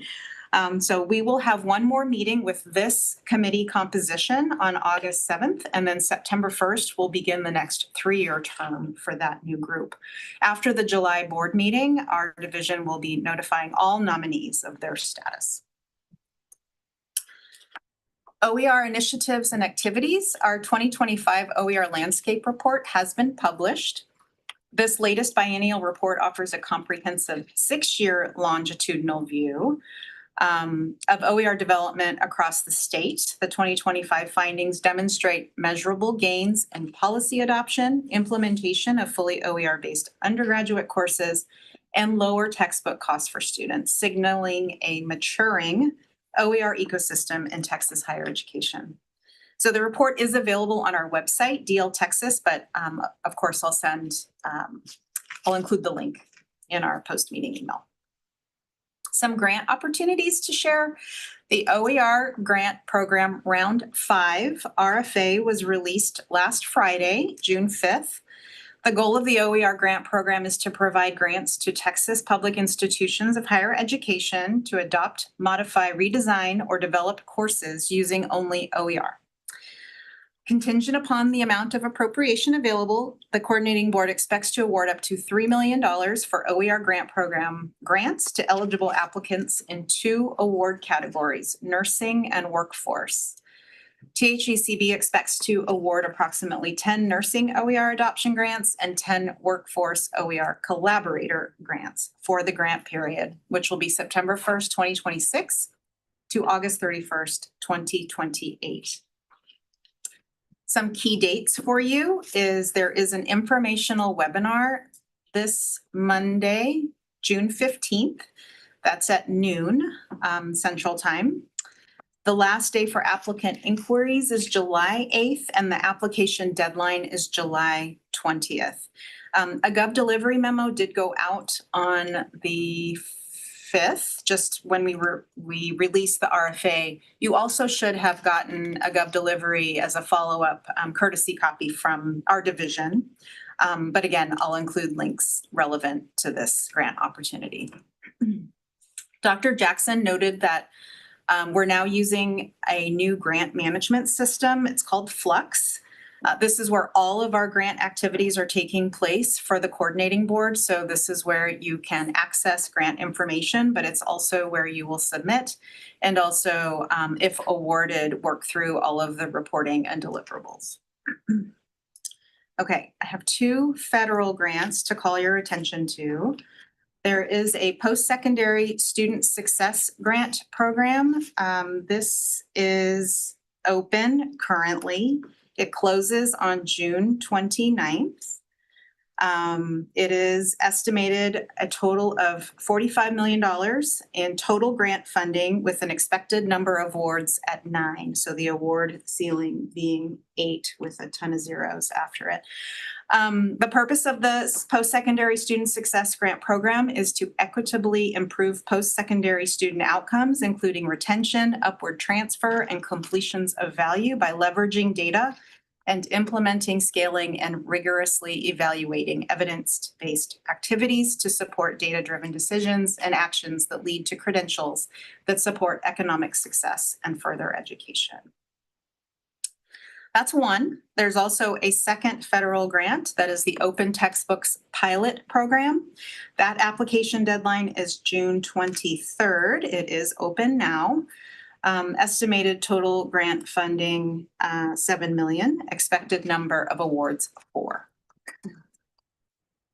The purpose of the Open Textbooks Pilot Program is to support projects at eligible institutions of higher education or state higher education agencies that create new open textbooks and expand the use of open textbooks and course materials in courses that are part of a degree granting program, particularly those with high enrollments. This pilot program emphasizes the development of projects that demonstrate the greatest potential to achieve the highest level of savings for students through sustainable, expanded use of open textbooks and high enrollment courses, or in programs that prepare individuals for in-demand fields. I call those 2 out because those are a little more near and dear to the Student Success and Institutional Partnerships division here at the agency, but there are 4 pages of grants on the federal website. Okay. And then one more opportunity I need to call out, bringing it back home to our division, is the Student Success Acceleration Program, SSAP grants. The goal of the SSAP 3-point grants is to support students' persistence and completion of credentials of value leading to successful career and labor market outcomes in Texas.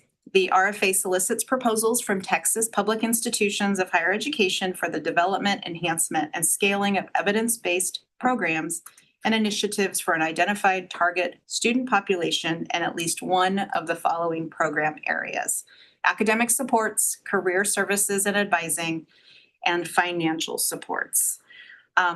You all also should have received that Gov delivery memo as a courtesy copy when this RFA first went out. I hope so, because the grant application for this particular opportunity does close also on Monday, June 15th. There is an opportunity also that is not a grant. It comes in the form of an interagency contract that we call Digital Design for College Connect. It's a pilot program. This pilot program supports Texas community colleges in adopting enhanced peer-reviewed, no-cost English and math College Connect courses designed to improve college readiness and student success outcomes for dual credit students. Summer and fall would be our onboarding for pilot institutions, and spring 2027 would serve as the teaching semester. We'll conclude in the summer of 2027 for evaluation efforts. Through an interagency contract, those contracts are valued at $25,000 per course. We do have an informational webinar that is scheduled for Thursday, June 18th at 1 p.m. Central. I will definitely include the registration link to participate in that. And if you could share those with your, share this information with your dual credit coordinators. Shifting over to professional development, our Open Educational Resources Fellows, OER Fellows, conducted their fellowship program by presenting their capstone projects, 11 in all. And we're in the process of reviewing the fellows applicants for our next cohort, which will launch this fall. Since we last met, we have concluded 3 communities of practice, one focused on OER peer review, one focused on OER course marking, and a community of practice specifically for our active grant awardees. And we're rolling up and debriefing on outcomes of each of those committees now. Our strategies for Gen AI Enhanced OER Academy concluded in April, and the Advancing OER Practices Academy is happening now in June. Both academies are 3 90-minute synchronous sessions spread throughout the month, along with some asynchronous work. And in total, we're hosting 115 participants. All right. Closing out, I'll share the Texas Conference on Student Success is October 7th through the 9th. This year, it will be hosted at Texas State University. The theme is Beyond the Surface, which invites us to look deeper and explore the underlying currents and interconnected forces that influence and shape student success. Conference proposals are due today at 11:59, and registration is open. The early bird rate expires July 19th. So, speaking of events, do you have something going on at your institution that I can also include in our follow-up email? I know that the last time we asked for this, we heard about, we were able to share some events that were going on, and then we heard about more. So Laredo College, Sul Ross State, and Texas Women's all had OER summits of some type in the last several months. And I know that Sam Houston State's Digital Education Summit on June 25th and 26th is in the works. So Ruth, would you like to say anything about your summit? Yeah, absolutely. Absolutely. Thank you so much. We are totally excited about it. It's a 2-day summit.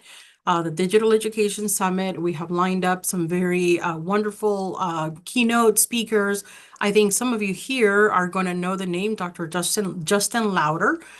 Good friend of mine. Obviously, he served on LTAC for many years. He is our keynote for day 2 of the conference. So we are so excited to have him be a part of it. As of yesterday morning, we had around 767 registrations. Most of those are for the state of Texas, but we do have other states like Oklahoma and Kansas, sort of in the lead. And we also have a number of foreign countries represented. This is something that, has always surprised me because we have never been too strategic about marketing the conference, especially not internationally. And so I think, some of our networks and connections and social media sites have led some of our peers in Australia and Canada and Israel and, even several countries from Africa to just connect with us. So we're excited to have them aboard. And, I will be presenting there also, but that's not a plug for my session. But yeah, if you could participate, have your faculty attend, it's really about them, their practice, what they're doing in the digital classroom, what they're experimenting with their students and what success looks like in our world. And so I encourage you to share those links out. It's something that I think Gwen has already sent it out, but it's called the Digital Education Summit. It's Thursday and Friday, the 25th and 26th of this month. So, and the agenda is out and it's free. Thank you, Dr. Chatham. Yeah, and I think I should know the event is virtual. So, right. So you can, come and go to the sessions as you can if you, but, no travel cost involved. Thank you. Thank you. Others?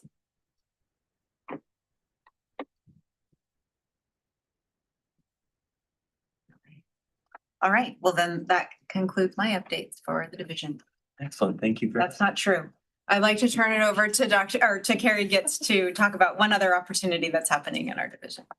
Do you want to step over here to be on camera? Or I'll just turn it on. turn it on there?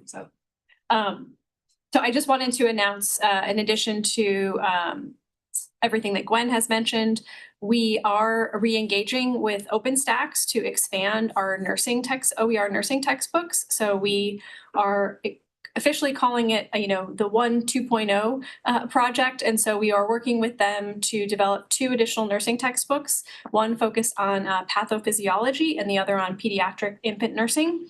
In addition to that, we'll be working with them to create low cost or no cost NCLEX test prep resources. So it'll be online testing resources as well as instructor, both online for download and interactive testing resources that will hopefully help with some of the affordability costs of not only the textbooks, but also those test prep resources that are required for many of those licensure exams. So that is actively happening. We kicked that off about a month and a half ago. And so we will be hosting some adoption workshops throughout the year and more events, but we hope to have those resources published and available in about a year. So. Thank you. Excellent. Any questions about either of the reports? Bless you. Couldn't mute myself, I'm sorry. No worries. You can't, yeah. All right. Hearing no questions, we will move on. Thank you very much for those reports. And we've been at it another hour, so it would be time for us to take another break. I don't know, do we have anybody that's getting lunch delivered here? No, okay. So we'll allow time for if people need to grab a sandwich or something before they come back. And we'll go into our breakout rooms now, and then 10 minutes from now, those can convene. And then let's see. So that would be 11:32. I'm gonna allow 45 minutes for work groups, about 12:15. Yeah. Okay, so we would come back then at 12:15 for report outs, allowing 45 minutes for group work. I know that the operations committee has some work already on their plate to consider. The 2 new things that I wanted to introduce, one is considering renaming our groups for clarity purpose. And everyone should have received a document this morning with some proposed names. Those are by no means what are required, recommended. You don't have to consider those at all. You can say, we really think our name fits well. And when you're considering it, I would say focus really on internal clarity. I know each time that we have new members come on, and we have 2 new members that will be approved or considered for approval at the July board meeting to start September 1. And when we have the first meeting with them, then they have to pick a subcommittee.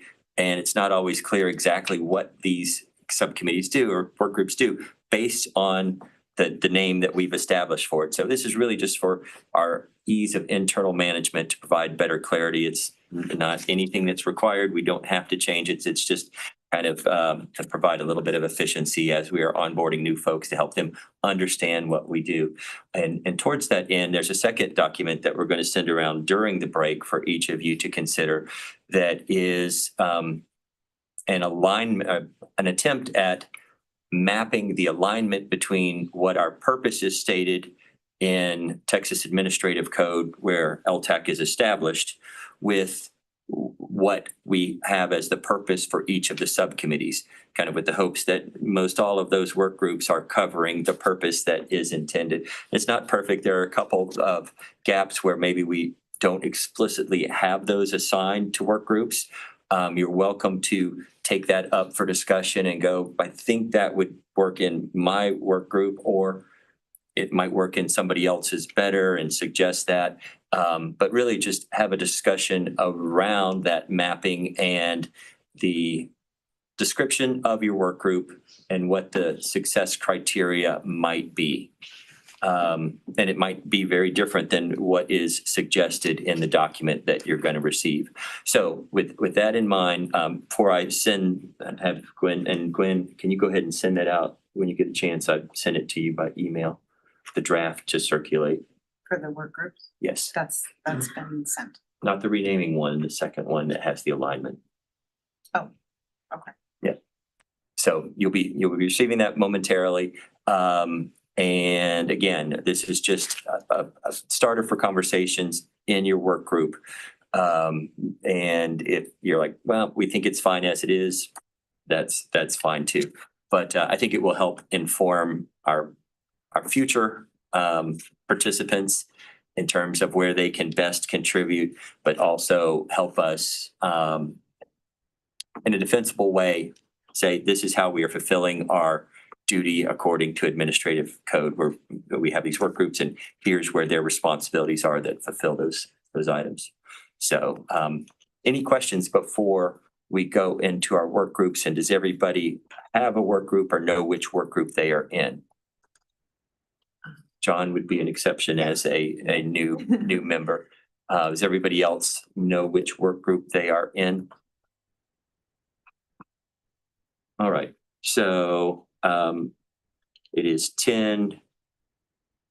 I'm gonna say we come back into our work groups at 20 till noon. So 11:40 gives you a little bit more time to take a break, but also to review the document that is being sent out now before you get into your discussion. So about a 12-minute break. Go ahead and go into your work groups now, come back into them at 12:40, and we will still conclude at 12:30 is what I said? 12:15 originally. 12:15. So 12:40, we allowed 45 minutes. That would be 12:25. So we'll come back into the full committee at 12:25. So does anybody need help getting into the breakout rooms, or can they self-select into them? Self-select. And so if you would go to, where should they see that, or do we need to open them first? Oh, they're being created. Stand by. I'm going to open them. So a pop-up should be visible.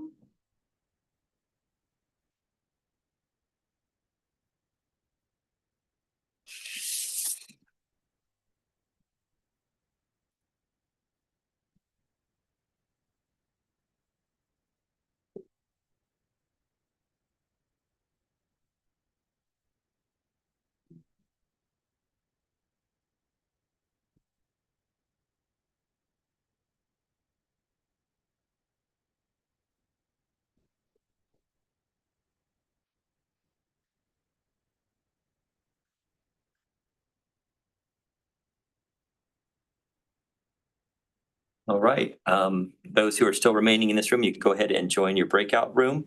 And then, yes, Robin, did you have a question? I didn't get a pop-up. I didn't get a pop-up either. I didn't get a pop-up either. If you go to your more icon on the bottom, there is a selection for join breakout room. I had the same problem, so sorry. Probably a software update that happened. Yep, and those chairs will start those at 11:40. Thank you.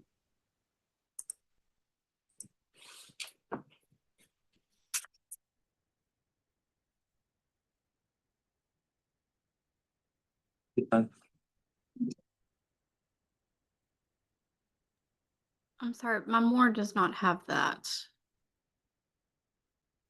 Oh, here it is. Sorry.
It's interesting. I didn't think we could share, but it looks like we can share in the main group. That maybe they forgot to turn it off, but it benefited us.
We're just waiting on all of our members here locally to reassemble in the main room, and we will get started momentarily.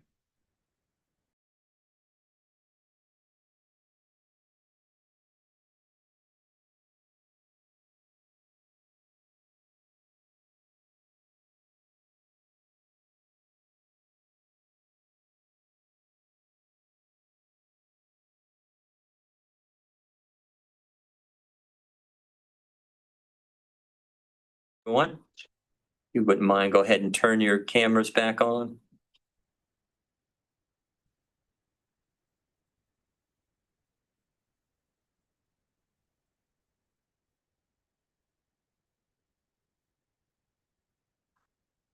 All right, I did a quick count. We still have quorum, so we are good to proceed with any official business. So welcome back. I hope everybody had robust and fruitful conversations in their work groups. And now we will move to our report outs. So I just have the order here as quality assurance, then research, then operations, and then our student subcommittee report out, which didn't meet, but have you all convened since you have come into your role or not yet? Yes, we have. Okay, so we'd love to have an update on the work that you've been doing there. So we will start with quality assurance, and Janet is not here, so Dr. Redmond, if you would give your report out from your work group. Yes, good afternoon. Just to provide an update, the co-chairs of the operations committee would be Sarah and Linda. Janet and myself met on March 31st to discuss how we could help as the quality assurance group regarding the IDPE.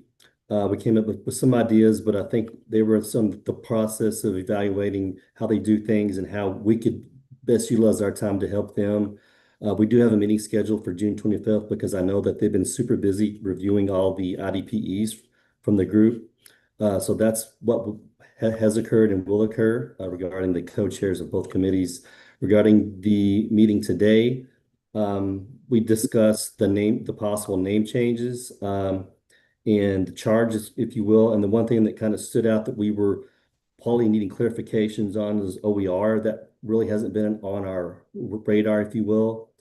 Not to say that it doesn't need to be, but if that's a charge that we need to focus more attention on, I don't know if we need to talk about that now or reconvene as a subcommittee later on, since Janet's not here to discuss that. But what are your thoughts on OER? I mean, I can understand reviewing the quality of it, but do we need to, is our charge to actually develop the statewide initiative there? And I just thought I'd ask, just to make sure we're on the same page. Yeah, and I will ask staff to address that, but I know that there are a lot of staff resources that are behind funded initiatives for OER, infrastructure initiatives for OER. So not just working with institutions, Yeah. but making sure that they are able to disseminate them. So I think a lot of that quality assurance work is in the review process of reviewing the proposals and then evaluating their reports, and then kind of post the implementation of them, the impacts on affordability. So a lot of that may be information that and resources that are already developed here. But 100%. So yeah, I do want to assure that there is no developing of statewide initiatives on the part of subcommittees. Got it. The effort is that, well, and that is because our division, that is OER and all the ways in which is a major critical component of our portfolio. Every project that may not even seem like an OER project will have an OER component to it. Just because that's been our way to scale efforts through an open educational resources lens. So because it's such a big part of our portfolio, I think more of what you're seeing is just an emergent discussion on how components of the Learning Technology Advisory Committee can come into play and interplay with those efforts, so that there's a little bit more of an alignment and synergy around the OER portfolio work that we do as a division, and LTAC's role in that. So I hope that's reassuring. That initiative type work is being done by the division, but how the LTAC can support and proliferate that work is probably more of a relevant discussion. Got it. I just wanted to make sure that we Yeah. would meet expectations. No. It's a great question. I'm glad you asked. But and in terms of considering the renaming proposal or option here, it does have OER in it, and that does help it map directly to something that we're charged with doing. Completely understand your questions around, but we don't do that now, and doesn't somebody else? And yes, they do. So I'm wondering, looking at OER and institutional practice, isn't that as OER part of institutional practice? So it's quality and institutional practice. Yeah. OER could be assumed to be under institutional practice. Would that make sense? That does make sense. Yeah, Would that would make sense probably, to- just a little more. I think that's what was discussed amongst us. It's not that we don't want to do it, that it's just something that we haven't done. So that to me, that would make a little more sense. But yeah, and how do you feel about leaving out the word assurance? Because your committee's been quality assurance, and it would be morphing to quality and institutional practice. Is that okay, or do you think insurance needs to be there? I personally don't have any issues with it, just if we left it out. So I'll be open to others in the subcommittee for your opinion. Any issues with that? No, I agree. I think to some degree assurance is implied, but the labeling of, hey, we're just interested in quality makes it sort of less, maybe as we talked earlier, it sounds less punitive, right? It sounds less like we're looking for a particular violation and more about the concept. So that sounds great to me. And we have a good acronym if we use the QU together. So QU, institutional practice, so it'd be QUIP. It's our QUIP committee, so y'all have to be fast on your feet, I guess, right? Yes. So would you like to make that a motion? Yes, I would. All right, so we have a motion from the subcommittee. And before we go to a full vote, just are there any objections from subcommittee members with moving that forward to a motion, or any other comments you want to make on it? Okay, very good. What? I wonder, just because I had insider information by participating in the operations, if it might be worth hearing all the report outs and then maybe determining a motion from there. Okay, for all of them? Yeah, together? I think I will just put out there that I think operations has some points to make that might be interesting discussion for the entire group. And do you think it might change what we consider renaming some of the other groups? Maybe. Okay. I like this. Very good. So we will hold on the vote, or even the motion, because it may be informed by other work group report outs and manifest in a different motion. So, yeah. Anything else that you wanted to report out for your group? Other than that, we discussed accessibility and the tools used, because even though it was postponed a year, the rules for accessibility, I was interested in what other schools use for the LMS or outside it for accessibility third-party tools. And we just went over that. There's no really good consensus, but we did share some information that might be helpful. So of the platforms for D2L, Brightspace, and Canvas, there are lots of tools out there. And I will think we will see more tools come out the closer we get to the other deadline. So, yeah, people got a reprieve because it was wholly impossible for all institutions to be in full compliance by the original deadline. But I think it's still going to be a challenge a year from now. So, yeah, anything we can do to expedite and help institutions that are struggling, or our own institutions, is going to be welcome. Other than that, that is it. Thank you. All right. Thank you for your report. And again, we will get back to considering a motion on renaming your work group after we've heard all of the report outs. So next on the list, I have Dr. Tim Snyder, Dr. Aaron McGough reporting out for our research work group.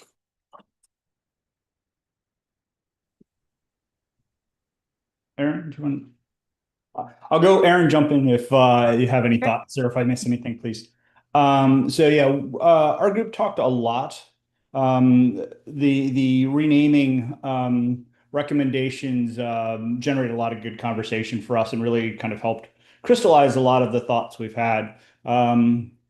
We've been very good at, in fact, I would go exemplary on thoughtful conversations, and we're improving on actionable outcomes. So we're still working on this, but we feel like, part of our struggle has been, especially in the light of AI and just kind of the dramatic changes in the educational landscape over the past years. Our old way of doing things in the research committee of creating surveys and sending them out, collecting that data, digesting it, making it into something meaningful, just the time involved in that process in today's world makes that information a lot less valuable. So we talked a lot about this kind of new framing and what that might mean for us. We looked at a variety of different aspects. We do think AI will continue to be kind of a central theme in our conversations, especially focusing on how we can kind of leverage those tools to help both faculty and students, as well as staff, kind of achieve and kind of move forward. One of the aspects that came up in our conversation regarding the proposed name for us, which was Research, Innovation, and Student Success, is kind of the connotation that goes along with student success and what that can mean from a lot of different perspectives, especially in the higher education space. So we proposed a bit of maybe a rethinking of our name regarding research, innovation, and empowerment as a subcommittee, because that really kind of speaks to, how can we collect the information that's out there, look at the innovative practices that are happening, and then leverage that information in meaningful ways to empower the state, the faculty that teach in the state, our students, and hopefully our employers and so forth in the future. So I think that's it for us. Aaron, anything I missed? Nope, I think that's a good summary of discussion. All right. Thank you, Dr. Snyder. And could you repeat that proposed name, and I will write it down for us to consider? Yes. Research, innovation, and empowerment. All right. Thank you very much. Anything else to report? That's Any questions from the committee, the larger committee? All right. We will move on to the next report, which is operations. And that is Dr. Sarah Lee and Dr. Linda Murphy. I'll be making a report. Let's see, at our meeting, we did discuss all of this, but we were looking at the sequencing of it all. I think that the whole the whole discussion about the purpose and authority of LTAC and is it showing up in aligning with our committee structure is an important one. We were getting a little confused in the two different documents. It might be helpful if those were condensed into one document, but we really think this probably deserves a little deeper look before we start changing names and stuff. Let's really take a look at what is LTAC supposed to be doing and how does that impact our committee structure. So we were hoping that our recommendation would be to possibly allow us to have some discussion about that among our groups and getting back at our next LTAC meeting. Am I saying that correctly from our committee? Okay. So any concerns about the other subcommittee or work groups renaming their activities? Is there any reason that they maybe should delay until that mapping alignment work is done? Well, just coming from me, I think it makes more sense to go ahead and align the purpose and the committee structure before we start naming, because things could change after you go through that kind of exercise. Okay, Yeah. I was just going to add that I think the reason we lean so heavily into that is we want to ensure that the entire LTAC is meeting what the state expects, right? Like that we're actually making sure we're covering all those bits and pieces. And some things maybe right now we were talking about alignment with who's doing what. I know, Charlene, I'm throwing your name out there because I think you can back me up here. That we were talking about, for example, exemplars for IPDE currently are under, what is the name of the other committee? Quality assurance. Quality assurance. But the individuals who are actively looking at the submissions sit in operations. Does something like that need to shift into operations so that there's not double work?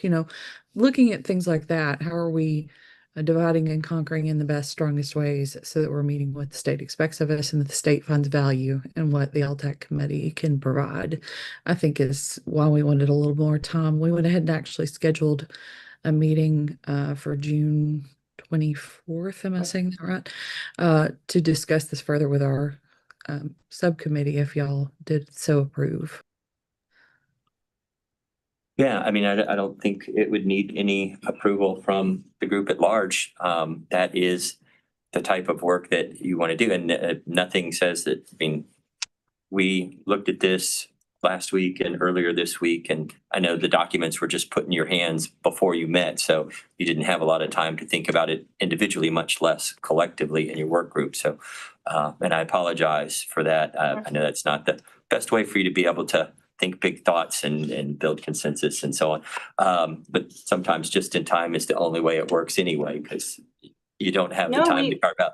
So I think that would make sense. I think it would also make sense for the other work groups to do that same work, to have meetings on the interim. The one question I have process-wise is, yeah, we can decide what's inside or outside of our corral for the work group, but we still need that synthesis layer to see, oh, they're not doing this, who is? And that really seems like it can only happen either with the larger group or with and I think we could still do this outside of open meetings rule or being in compliance with them rather, that the chairs then convene together of the work groups to discuss what their subcommittees came up with and then put all the pieces together. And I think Charlene and I would be happy to participate in those as co-chairs as well. But that's just what came out of my head as I'm thinking about it right now. And we've got a lot of big brains here, so I am very open to other suggestions for how to accomplish that as a process. Patrick, that's already happening. Our chairs from the operations is already meeting with the QA chairs to kind of work this out. So you've just formalized what's already happening. So we agree that that's what needs to happen.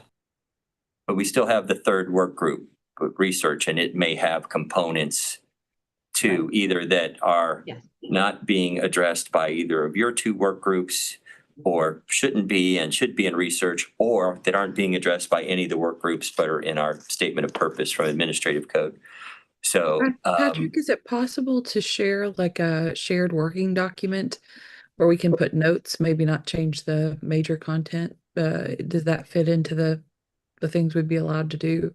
Because then, because committees they could put notes like this seems to go here, or no, I think this fits here better, and people could respond in a active way even if the meetings were at different times. you can. Okay. I wondered about that because I know in the past, sometimes there were limitations because if all of the members of the committee could see it, then that represented quorum and participation. Like I can't email all of you as not being a blind copy, because if you respond to me, then that could be communication among the whole committee because you responded to everybody. So you'll notice, usually when we send stuff out, it is a blind copy for that purpose. But as long as Yeah, I think we'll need to, and I can take this as my action item to at least initiate, is to take the 2 documents that we have in play right now and to condense them into one. It's probably from an order of operations standpoint, we could ask each of the subcommittees to take that same document independently and do their markup, and then I can combine that for a larger group review. But we can break it down into steps so that we avoid a larger quorum. But that may provide Well, some. if it can't be, that's okay too. I just thought that might be an easier way with everyone's schedules. to get Yeah, all the I see what you're notes and saying from comments. just an You're right. alignment, like an alignment standpoint. Yeah, but also because it is important for the 3 silos to see what the others are doing. I mean, if we could do it where everybody could use one shared document for that work, that would be ideal. Yeah. If it's not possible, then yeah, very much would want to take you up on your offer. Yeah, I think no matter what, we'll make sure that we find the most efficient way to work toward that. Just as our next step. So we'll figure it out. I will say that our committee did feel this is a really important discussion, and thank you for coming up with it and starting to put out papers on it. I think it is very, very important, and we just want to make sure that we're doing it and doing what the state expects us to be doing. Our committee does have one recommendation, however. Yes. We did review the final IPDE as a committee, and we feel that Victoria College has complied with the IPD submission requirement stated in Texas Administrative Rule, Chapter 2, Subchapter J, in the renewal for IPDEs for LTAC review. And we would like to make a motion that their review be accepted. All right, thank you very much. So y'all had like 45 minutes to do 2 things, have a major discussion and finish an IPD review. So kudos. We had done work before this, so. So we have a motion. It's coming from the subcommittee, so it does not need a second. Are there any questions or any discussion on that motion to approve Victoria College IPD? All right, hearing none, I will call a vote. Please raise your hand if you're affirmative.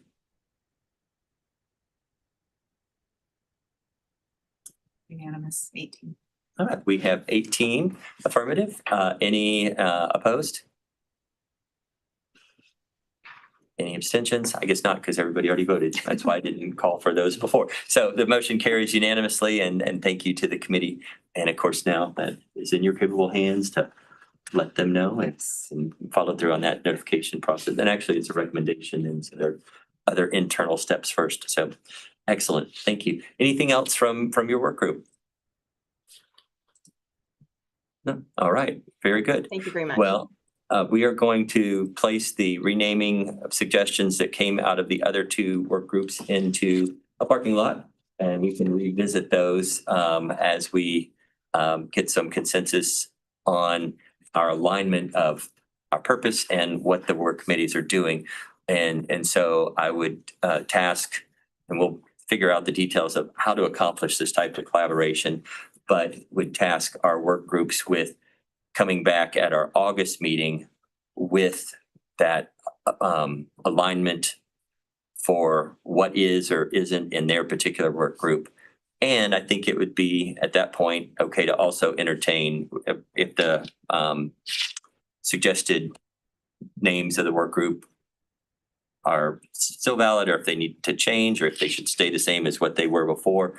So yeah, let me be more clear about that. So the charge to the work groups is to convene, whether that is synchronously or asynchronously, between now and our August meeting with a deliverable of what is the alignment between the purpose of, as stated in administrative code, and your work group, and also what is the best name for your work group going forward into the next membership year.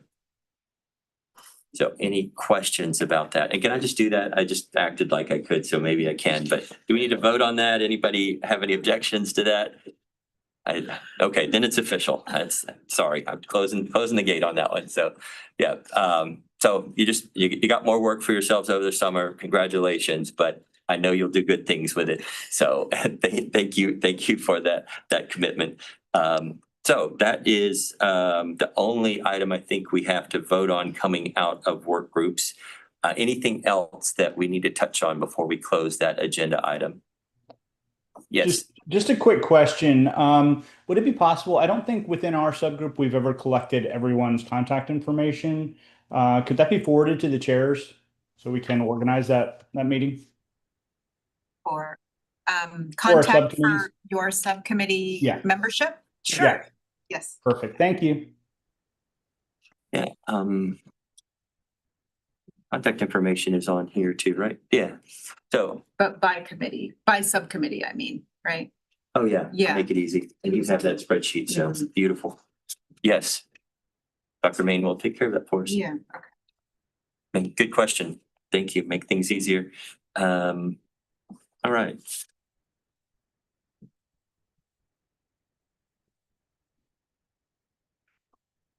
So our penultimate agenda item is discussion of future agenda items. No, what did I skip? Oh, I'm sorry. I skipped John. I hope you were gonna, if she didn't grab me, you would. So yeah, so the student subcommittee did not obviously convene today, but they have convened recently, and John will give a report out from that group. Yeah, so we met, and the timing was such that it was just a few days after this instructor hacking. So that was definitely something that was talked about, that and all the details were still unfolding. So that was a fun discussion. And then we also followed up on something that I believe was mentioned at the last LTAC meeting, which was the idea that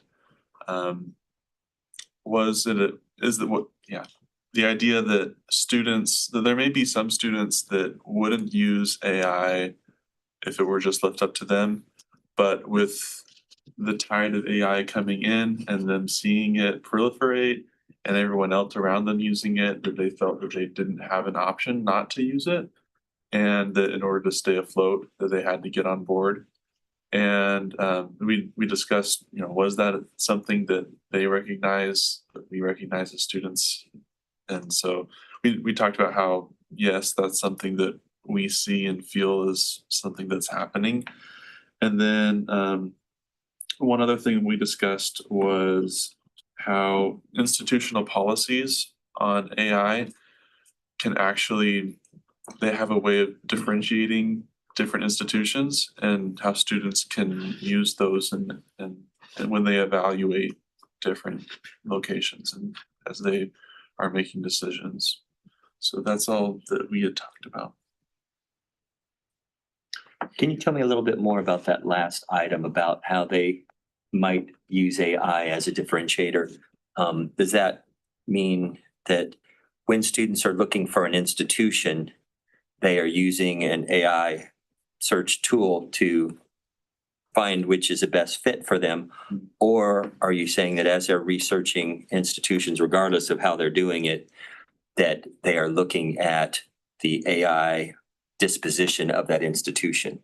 I should have been more, clarify that. This is the second one. The second one. Mhm. That's interesting, because I don't know that institutions really are doing a great job of saying, you should come to us because we're going to help you tame this AI beast and consider how it works in the world and what it means for your future.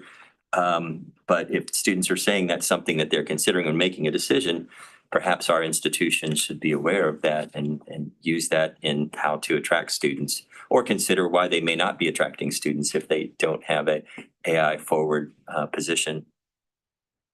Yeah. Excellent. I will say that we have several students in this subcommittee who are graduating, which is really exciting, and it's been fun to get to know them as they get to this point in their educational careers. But that means we could use more student subcommittee members. So again, I'll put that nomination form in the post-meeting email, but if you would seriously consider who you might nominate to represent your institution as part of this subcommittee. I really need you to, because this is like a highlight of my job, meeting with these students. So we'd really appreciate your nominations for additional student members. Yeah, I would echo that. I think it's important for our committee to have this input from students and from student voices for your institutions to be represented. So I would challenge each of you to nominate someone, or, tell me why it's a bad idea for a student to be nominated from your institution. No, not to twist your arms or anything, but I know we had 2 students that were nominated from UNT in the first session, and it was an incredible experience for them. I've heard from staff that they provided excellent feedback and really great voices, and they have graduated and moved on. So I'm going to nominate someone new. And I still stay in touch with these students. They happen to also be student employees who worked in my division, worked with me closely. So it was great for me also then to get that. So if you had that feedback directly from them and the conversations they were having. So, think about it this way. If you have a student that is working for you or your area and you value them, then give them this opportunity. Think about what you could do for I don't know, all kind of pitches here, right? But no, I just, and I think John would be excited to have a bunch of people to interact with. So do it for John too, right? Yeah. So, okay, enough about that. But yeah, put on your calendar, put on a sticky note, whatever you need to do to make it happen. You'll put a reminder in the note that you send around. So very good. And I did skip to our penultimate item. We did consider the actions coming out of the work group. So item 12, we did complete kind of in between the work group reports and John's report. So any future agenda items that you would like to see? We do have our remaining meeting scheduled already, which is August 7th. There is it the 22nd? There is a board meeting, which July. July 22nd. There is a change in the way that committees report to the board. Previously, our report was given at the Committee on Academic and Workforce Success meeting, which was held the day before the full board met, but cause no longer exists, and they've consolidated this board meeting into one day. And they have also put our committee report on a consent agenda, which means I would only need to be here to present it if they had questions for me, which I am happy to do. But I know, Carrie, you said you might be available to do that as well.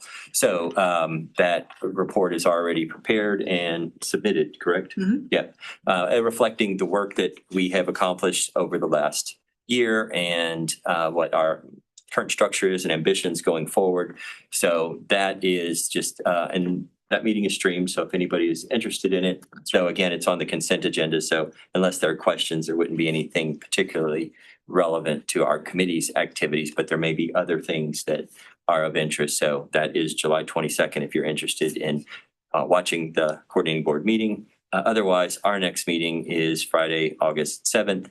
And one of the important things that we'll do there is solidify the work that the work groups will be doing on our alignment mapping and renaming. But other future agenda items that we might entertain.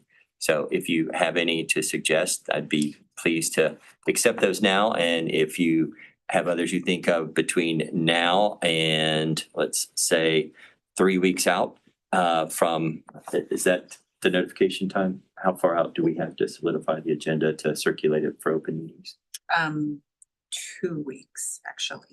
Right, but that Posted means, to the, yeah. yeah, to actually post it. So I'm going to give us an extra week to consider it. So Yes. if you have any other ideas for agenda items, get those 3 weeks before, let's just say, I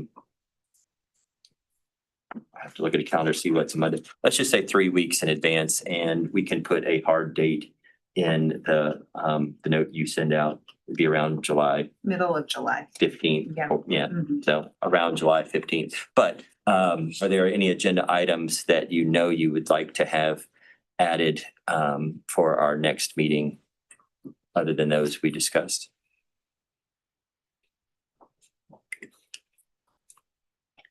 All right, I'm not hearing any. So again, you're open to submit those to us for consideration by mid-July.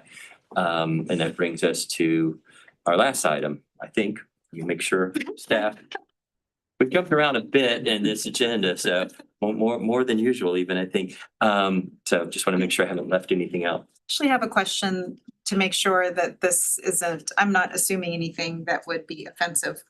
We always seem to, because our agency staff, so agenda number 9, part of what we have come to do on a regular basis, and this is to accommodate staff time, is moved up agenda items that typically fall under agenda 9, THECB updates, excluding myself. If it would be, maybe it would just be a little bit more streamlined if we just, as a formal agenda item, just moved them up so that they actually present on the agenda when they kind of do in practice. Do you know what I mean? Wow, that Yeah. makes incredible sense. So I don't think we need to vote on that. That is an administrative function and something that the co-chairs can agree to, but I will put out, anybody object to that? I mean, it makes the most sense instead of having to jump around so much. Yeah, let's align practicality with practice and I think what we want to do is, I'm trying to be respectful of time and just gracious to our guests, but if it does seem to throw agenda flow out of order, I didn't want to not acknowledge that too, so. yeah, But yeah, I think they'd appreciate it. no objections Okay, whatsoever. So super. fantastic. So that change will be reflected in our August agenda. All right, anything else for the good of the whole? All right, I would consider a motion to adjourn. So moved. This is Wade. Yeah, Thank you, Wade. And I'll second it for you. fantastic. And I think the motion to adjourn doesn't require a second, but I know we're all excited to second it. So I will take that. All in favor? Raise your hand.